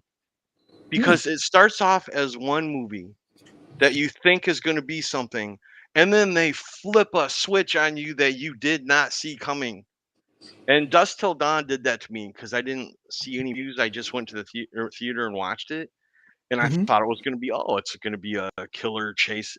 And then, bam, all of a sudden it's vampires everywhere. I'm like, where the hell did this come from? And this movie did the same thing. I'm not going to ruin it, but you think it's one kind of movie, and then all of a sudden it's what Jay was just talking about with the two dudes in the lab, and you're like, what in the hell is going on here? And then the ending was just like, wow. Dusk Till Dawn, hot ass Salma Hayek. Oh God. Oh my God. I saw that in the movie. I never wanted to be a python so bad in my life. I'm telling you. The last one I got on here is a franchise I didn't even think about that I put on the end of the list. Scream. Dude, I was talking to somebody, I can't remember if it was you, Ed, or somebody. But I was talking about Scream, and I was like, no, it was actually last night on the art show with Nick. That's what it was, because I asked Nick if he had watched the trailer for Scream 7. He's like, oh yeah. He goes, I really like, I think he said the fifth one, the one where they start like the new trilogy. And I was like, dude, mine's always going to be the first one. It's always that's the biggest twist in horror history for me outside of Sleepaway Camp, which I saw that movie way too young as well and was super confused. This one though, the first one to me is always going to be the best one. I haven't watched the newer ones just yet, but I've heard great things about it. To me, it started getting a little kind of like how Saw was. Like Saw, the first couple of them I really liked, but hit me with the phone, you dick. It started out, we were retconning. Feels like every movie started retconning. And Scream started getting like that for me. It was like, oh, well, actually, it was this person that did this and told this person and put this in action. It started getting like that. So hopefully the newer ones, I have questions about those too, though. Like, without even seeing it, I have questions about those because Billy having a daughter is weird. Spoilers for anybody who hasn't seen the newer ones. But yeah, I fell off this series, man. I fell off hard. Like, I'd never seen Scream when it came out back in the days, right? And I've always heard about it, how good it was. And then I think we watched it for a horror fest or something like that. I don't know how I ended up watching it. And the first one is so brilliant. Yes. It's so brilliant. It's such a great movie. And then I saw part 2, because I had to see part 2 immediately after, especially because Wes Craven did part 2 as well. So I was like, gotta see it. And it was such a fall off, such a drop off for me in quality that I was like, oh shit, you know what I mean? And not that I hated it or anything, but it had nowhere near the brilliance of part 1. No, this movie didn't need a sequel. Yeah, it was brilliant, like you said. It was new, it was original, it caught you off guard, and I really wish they'd left it alone.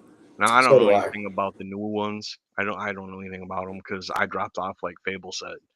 But this movie is brilliant. The first one, brilliant, but it didn't need a sequel. Yeah. Let alone 27 or whatever they're on. they're only at 7. I was only off by 2. Yeah. 6, 7, Ed. 6, 7. So that's the last of the movies and stuff I have now. Last week, Ed won the spin. The book that Ed landed on was so funny to me because, again, it was so close to landing on Paper Girls, which Ed has really wanted me to read because he talks about that series all the time. And the fact it landed on what it landed on was just funny. So Well, not only was it that, but Paper Girls was right next to it, and it was like right on the line, and then yeah, went boop like on the Price is Right, and I'm like, I almost had $1, and yeah, instead I got 5 cents. we did. So what I'm going to do now is we're going to talk about this book that is on.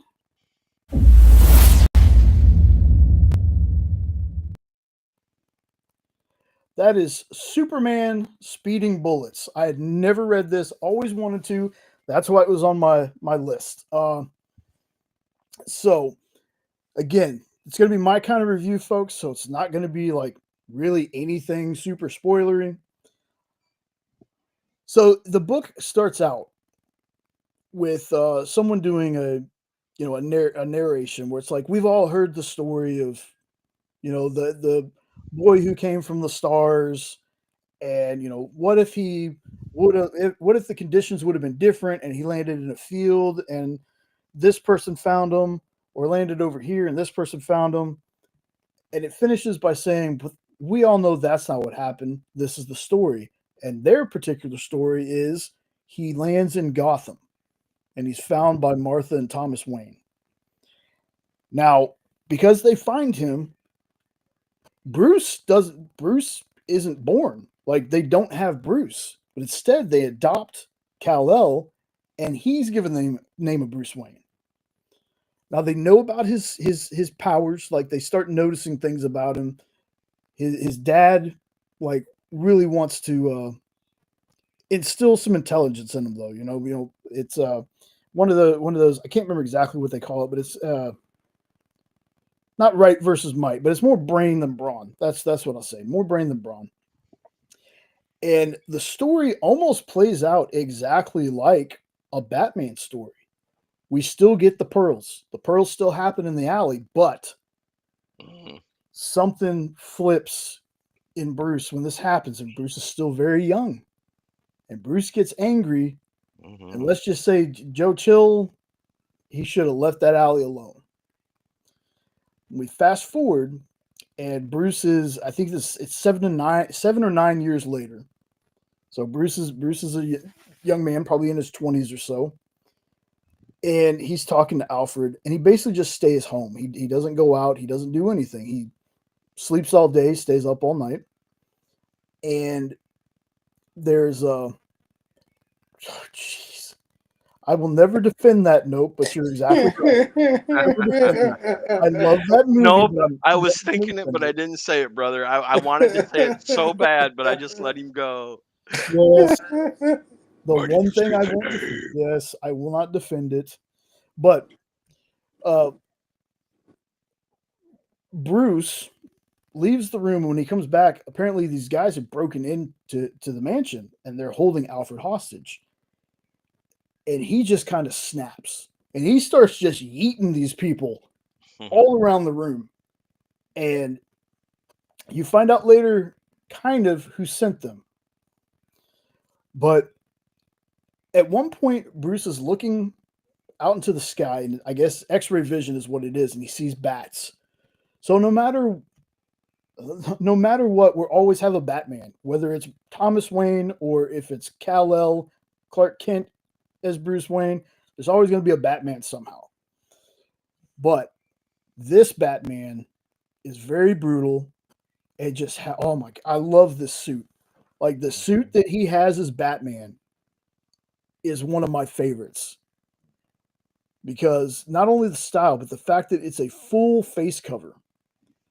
And I was telling Ed and Nope this the other night when we were talking. I said, I never understood these comic book universes that have all these sharpshooters. They have their dead shots. They have their Hawkeyes. Nobody's ever thought to shoot below, shoot into the open part of the face mask, ever. But I dig this costume so much. There's a McFarlane toy, and I didn't save the image. There's a McFarlane toy that they have for this. Do you want it? I can grab it if you want it. Yes, would you please? Yep, I'll grab it. Yeah. But I love this costume. So he becomes Batman. And they still find a way to, in a very organic, natural way, bring in Perry White. They bring in Lex Luthor. They bring in Lois. They bring all these people from the Superman mythos over to Gotham. But it makes sense. It's not like it does not feel forced at all. So this is just a one shot, folks. You can read this. I read this the other day. I was going to read it again today and just got totally busy. But I'm going to read this again. If you're into Elseworlds stuff, if you want a real quick, awesome story, if you're a Batman, Superman fan, this is a great story. Yeah, and the art, yes, the art in this book is so good. This is J.M. DeMatteis writing, and I guess Eduardo Barreto is the artist. Hopefully that's right. Oh, my goodness. Like I said, not like a super in-depth review of the book, folks, but if you get a chance, if you just want something to read, it's just a one, like I said, just a one shot. This is one to check out. Like I'm always a fan of the Elseworld stuff anyway, because it's not really connected to anything. So you can read it, jump in, jump out, and you're good to go. But this was a fantastic story. And yes, the picture. Yeah. Oh my goodness. Let me see if I can. Did it work? Yeah. Okay. I love this figure. Just tell me when to close it because I can't see you right now. So I got you. Yeah. Just I love how they did the Superman shield and put the Yes. Batman emblem. That's brilliant. And you know what's funny? Your point about the full mask and nobody ever shooting there. Mm-hmm. The guy that finally wears a full mask is the guy that can't be hurt by bullets. Exactly. Exactly. All right. You can close it, brother. Yeah, but again, Ed, I know it probably wasn't the one you wanted to land on, but I'm really glad that it did. Because, like I said, I had such a good time reading it. Did you get?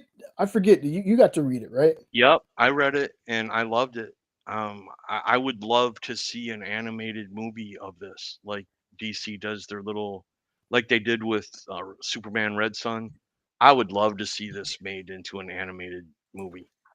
I loved every bit of it, and the answer to should Batman kills, yeah, this one does. I Yeah. love it. I absolutely love it. Yep, and it's got the ending of it. A little cheesy. It was a little cheesy, but it was appropriate. It was. I thought it was appropriate. Phable, have you ever heard or read that one? He's trying to get me motion sick now. What are you doing, brother? Hashtag blame the meds. Oh my god. No, I've never read this one, man. When you showed the cover, it says speeding bullets. I said, "What is Batman doing there?" Yeah. That's the first thing that came to my mind. But I'm looking it up now, and I'm definitely. It's like 20 bookmarking years it. old. It's Yeah. and it's a great story. Hey, all right. And what I like about it is that it was a one shot. They tell the complete story in one episode or one issue. I always say episode. One issue. So you can thank our buddy Dan for that. Yeah. Dan Wickline did that all the time when I'd be working his show. He'd be like, it's only 6 episodes. I'm like, episodes? Yeah, I mean, issues. And then when he talked about shows or like he'd switch them. He'd switch them all the time. Hilarious. And Sean hopped in to say 661 subs. Awesome. And yes, 100% a very heartfelt thank you to everyone who's ever commented and watched our stuff. Like I said, this isn't professional by any means. We're just here to have a good time. Like, it's so awesome that Phable Phable popped in. I love that too. Like, don't ever think that when I do a show, if you ever feel like popping on, doesn't matter. Pop in. That's how I want everybody to feel. This show is just a pop in if you feel like it kind of show. So I appreciate you showing up too, man. Like, it's awesome getting to talk to you. Heck yeah. Oh yeah, I love hanging out with you guys. You're my favorite YouTubers. I tell you that all the time. Oh. So Phable, when is there a plan to have the lives come back? I mean, I I do want to do it. The thing is, I'm not in a good place right now. Like, I I had lost my apartment Oh shit. about a year and a half ago, and I've been living with my in-laws ever since then. So all of my comics, all of my toys, all my nerd stuff is in storage, right? And every time I jump on one of these things, I kind of have to have the kids in bed. You know, I gotta kind of sneak into another room, kind of thing. You know what I mean? It's not Yeah, your home kind of yeah, yeah, situation. So, and plus, life stuff getting yeah. in the way, stuff like that. So I've tried to push through as much as I could, but I really have to focus to get the heck out of here. If that makes any sense. You know Yeah. what I mean? No, I got you. And I can't really dedicate the amount of time that I used to doing lives or even doing the Instagram thing. You know what I mean? Plus, I look at you like I'm looking at your background right now. I want that. I Yeah. want to have my stuff out like that. You know what I mean? I want to have all the cool things that I collect. I want to have a better setup, microphone. So it's like I definitely miss it, but when I come back, I want it to be official, if that makes any sense, right? So I got I'm you. just happy. Right now, I'm just happy hanging out with Robbie. I'm part of the PCP crew. You know what I mean? I jump on his movie stuff here and there, and any of the other fellas that are part of the team. I'm happy doing the little movie reviews because I don't have to do them all the time. You know what I mean? Yeah. So right now, I'm just in this like I don't know, this in between space. But when everything gets settled, which not to turn into a sob story, because everything has turned around, everything is Right. going good now, Yeah. and I'm the trajectory is up, so I'm getting there. But until I get there, I kind of want to lay off for a little bit, if that makes any sense, Oh, dude, that makes perfect sense. Now, Yeah, now I know. Now I know. Okay. yeah, yeah. But I'm so happy that I have all of you guys, all of your friends that are doing this, and I'm always welcome on Yeah. these channels and all these connections that I've made. I'm just super happy about all of that. And one day, man, and I'm grateful that anybody would want me to do any of this or come back, or Hell you know yeah. what I mean. Yeah. I'm Dude, grateful to you man, guys. you're freaking awesome, man. Like you Thank are. Absolutely. I love having you on. Love Yep. having you on. Love watching you when I can. Uh, you. again, You're always welcome on our show too, man. Anytime, exactly. just let me Yeah, know. man. Just whenever you're free or whenever, just shoot me a text. Give me a few days in advance. Like I said, I got to put the kids away so they don't Yep. run into the frame. Yeah. But yeah, I'm always happy to hang out with you guys. This is definitely this doing this, and this community has been an anchor into staying sane or happy. You know what I mean? While all this nonsense has been going on for the last 2 years, it's my happy place. And I can't completely cut it out of my life because then what the fuck? You know what I'm saying? Yeah. um, I can relate to that completely, Fable. I'm not going to go into detail, but the EXP and all of you guys, you yeah, turned my life around. yeah, yeah, 'Cause- absolutely, man. And I've made some friends that I feel are brothers, like the two people I'm talking with right now, Exactly, and we'd have exactly. never met without it. Yeah, yeah, I agree 100%. I mean, um, I'm not a person that didn't have friends. Of course, I had friends, but not a lot of almost none of them were into the shit that I'm in. Like, you know what I mean? Whether it's the horror movies or the toys or the comics or, just the nerdy stuff that we love. So when I found this community and all the people in it that I adore so much, I mean, it changed my life Yep. like 100%, Yep. 100%.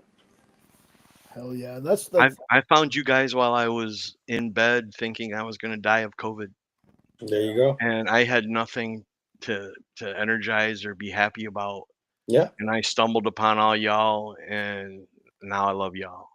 yeah, So absolutely. I'm right there with you.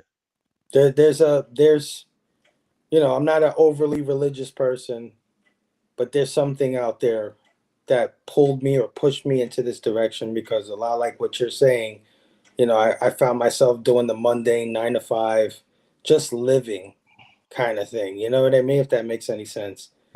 And then I just, when I stumbled upon this world and these people and so many kind people in our community, right? Like everybody's always giving each other comics and, encouraging everybody's hobby and just, I was just like, where the hell was this for the last 20 years of my life? Yeah. Right. Well, the last 6-7 weeks for me, I would have been insane without you guys and without my channel, because I couldn't do anything for Halloween, and I was so bummed about that. And then we started pushing out Halloween videos on our channel, and I loved making them. And it gave me something to focus on. It gave me something to be happy about. And it gave me my own little way of celebrating my favorite day of the year, because I couldn't do anything that I usually do. And without this and all you guys, I wouldn't have had that. And I don't even want to think about what I'd have been like had I not had you all. So. Oh yeah, dude. Oh yeah. And this to me is what the community should be. Like, it shouldn't be channels calling out other channels for crap. It shouldn't be any of that, man. It should be welcoming. Don't get me started, Jay. Don't get me started. I know. Well, it should be welcoming. We're all into different things, but we're all under that banner of nerddom.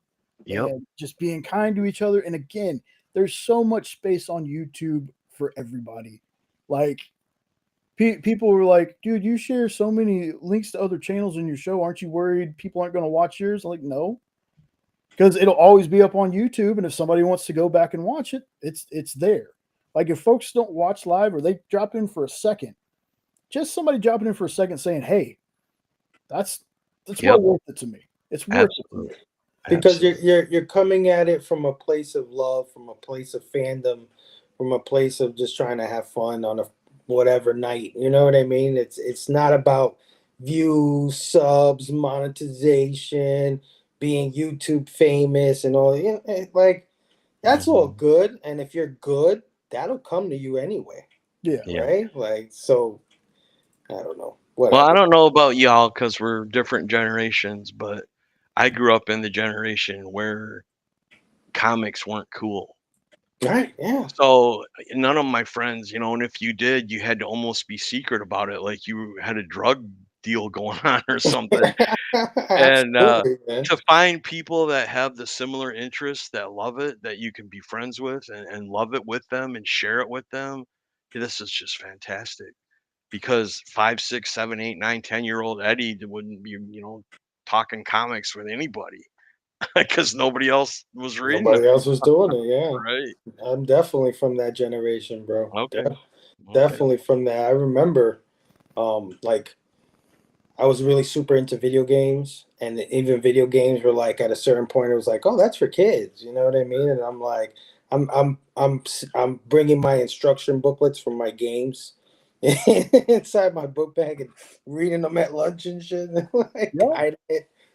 Yeah, I remember those days, man. But it's so cool, the point where we're at right now, or pop culture, like nerd culture is pop culture. Yep. Do you remember Trapper Keepers? Of course. I used to sneak a comic into those, and I would watch it with my Trapper Keeper open, and I'd be reading it instead of doing what I was supposed to do. You know what's hilarious, though? You know what I find so funny? Like, the dudes, like, they're my friends. Like, I love them to death. But, they used to pick on me for shit like this. You know what I'm saying? And it's so funny now that we fast forward 20 years, and they're like, they are calling me to find out who this guy is in this movie or what this is about, or because they know I know. You know what I mean? And now they're all becoming nerds, and it's hilarious. Oh yeah. And the first time they asked you, like, really? Oh, sure, I'd be glad to share that with you. See what y'all missed? Right, exactly. Yeah, but see, I was a kid that I was just like, I didn't care. You didn't like it, cool. Then keep to yourself. I read my comics. I read them loud. I read them proud. Always have. Never really cared. Oh, you're a nerd. I don't care. That's fine. Yeah. That's fine. You could actually get detention for having comics when I was in school. They wouldn't let you bring them in, so that's why I had to keep the Trapper Keeper every year with those big pockets. But I'm glad to see it. I mean, I never thought when I was a kid that there was going to be so much superhero content on television and movies, like that I have to pick and choose what I'm going to watch. Oh my Because I still God. haven't. There's still new things I haven't watched yet. Because So there's so much. many things to catch up on. There's so much, dude. There's so much. I am at least 5 years behind on a lot of the shit that people watch. Like, I still haven't seen The Boys. I still haven't seen, you know what I mean? There's just so much. You know, there is a downside to it though, because with the popularity of the movies and everything, it's like made comic books a commodity instead of something to be read and enjoyed. Where a comic that just came out yesterday, now they want $100 for it. I'm like, come Right. on, guys, knock this stuff off. Yeah. So there That's is the true. downside, but I still love having the content to watch. And don't get me wrong, but I mean, there's ways to get to it that I would never promote, but oh yeah, yeah. let's just say Nefarious means, as Jay would put it. let's just say I was perusing to find speeding bullets, maybe by Ah. one of these things that we never talk about. Yeah, exactly. Well, speaking of that, let me make sure I got the right thing pulled up here. Let me go ahead and let's see. Is it this one? Yeah, I'm gonna go ahead and pull up the wheel. And well, I thought I was going to. Hold on. You had it up once. Did I? Yeah. Sometimes, man, this thing is just. Is it up there now? Nope. No? Nope. Where? Oh. Duh. Hold on. There it is. There we go. Let me take chat off the screen for just a second. So let's see who's going to, well, sort of pick what I read next. We'll go ahead and where's the thingy? Right there. Let's see.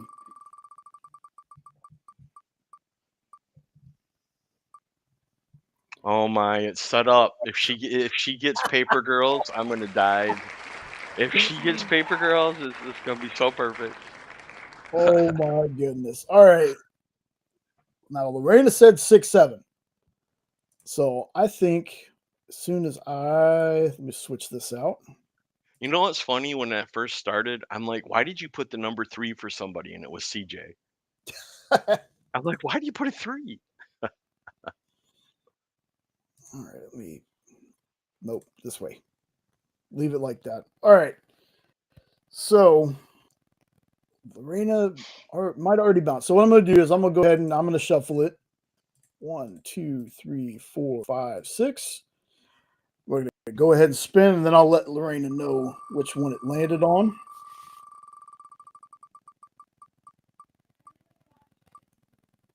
Ah, bummer. Firepower. Yeah, let's go. Nice. Firepower. Firepower. I do have to ask you a question about your wheel though. Now, when you say Fool Killer, are you talking about 1990? The one I have on here is the 2007 one. Oh, okay. But it's still that Fool Killer. It's the Max series, though. Oh. I will eventually get to that one too, Ed. It's on my list. I know. I got you. I got you. Yeah. Again, folks, like I always say, your to-read pile is to be added to, never to actually be gone through. You should never finish your to-read pile. I'm looking at that big titty goth girls. What the hell is that about? Kind of exactly what it said. That's what it said. Quite literally. That's Hydra After Dark. That's what that is. Yeah, that was. What's so funny is Triple B had his live on Wednesday. He does his lives Wednesdays around the same time that Castle and them have their Hunt Day Hero show on the Experience. But he does a hottest covers of the week. Oh yeah. And he pulled one of those up, and I was like, I know exactly what book that is. He's like, dude, I was like, it's a Kickstarter book. I said, but there are ways. There are ways. So yeah, Firepower. That's a Kirkman book. Robert Kirkman and Chris Samney, man. I'm so happy for you, dude. I'm excited, man. Like I Don't said, get me wrong. I wasn't dissing on the book. I just wanted Karma to go full circle because that I would have thought been that great. Well, would've been Paper fun. Girls is freaking excellent. First Thank of all. you. Yeah, Thank Paper you. Girls is freaking excellent. I have somebody gifted me the trades for that, and I yeah, love it too. yeah, it's awesome. What's Firepower. hilarious is that no one, when you talk about it to somebody, they're like, "Are they made of paper?" They don't get it because they're so used to the term paper boy. Yeah, yeah. No, They don't understand that it's just girls that deliver newspapers. That's you just got to read it. You just yep. got You to got to read it. read it. You You just got got to to. read. Don't go by the title. Just read the book, and I guarantee you probably, if not love it, you'll definitely like it. You know. Mm-hmm. So before I leave, because we're 2.5 hours, I think we had a pretty good show. Pretty good Oh show. yeah. Pretty good length. I want to remind everybody that I want to remind you, I didn't even tell you in the first place. Hold on. Tomorrow on the experience at, I want to say, let me reread my message here. At 4 Eastern, 3 Central, we're going to be doing a producer's live sale with Kyle. He doesn't have a room or anything built on YouTube yet, I believe. So just do me a favor if you haven't yet. Go sub up to the experience. Click that notification bell. You'll know when we drop a video over there. Ed, any parting words? Just that. Thanks for having me on again. Love you guys. I'm glad to be able to be back on in some way, shape, or form. And like I said at the beginning, I appreciate any prayers, love, and support you guys can shoot my way. Love you guys all. Thank you. Awesome. How about you, Phable? Anything you want to leave us with? Man, appreciate every moment, right? Like, appreciate it all.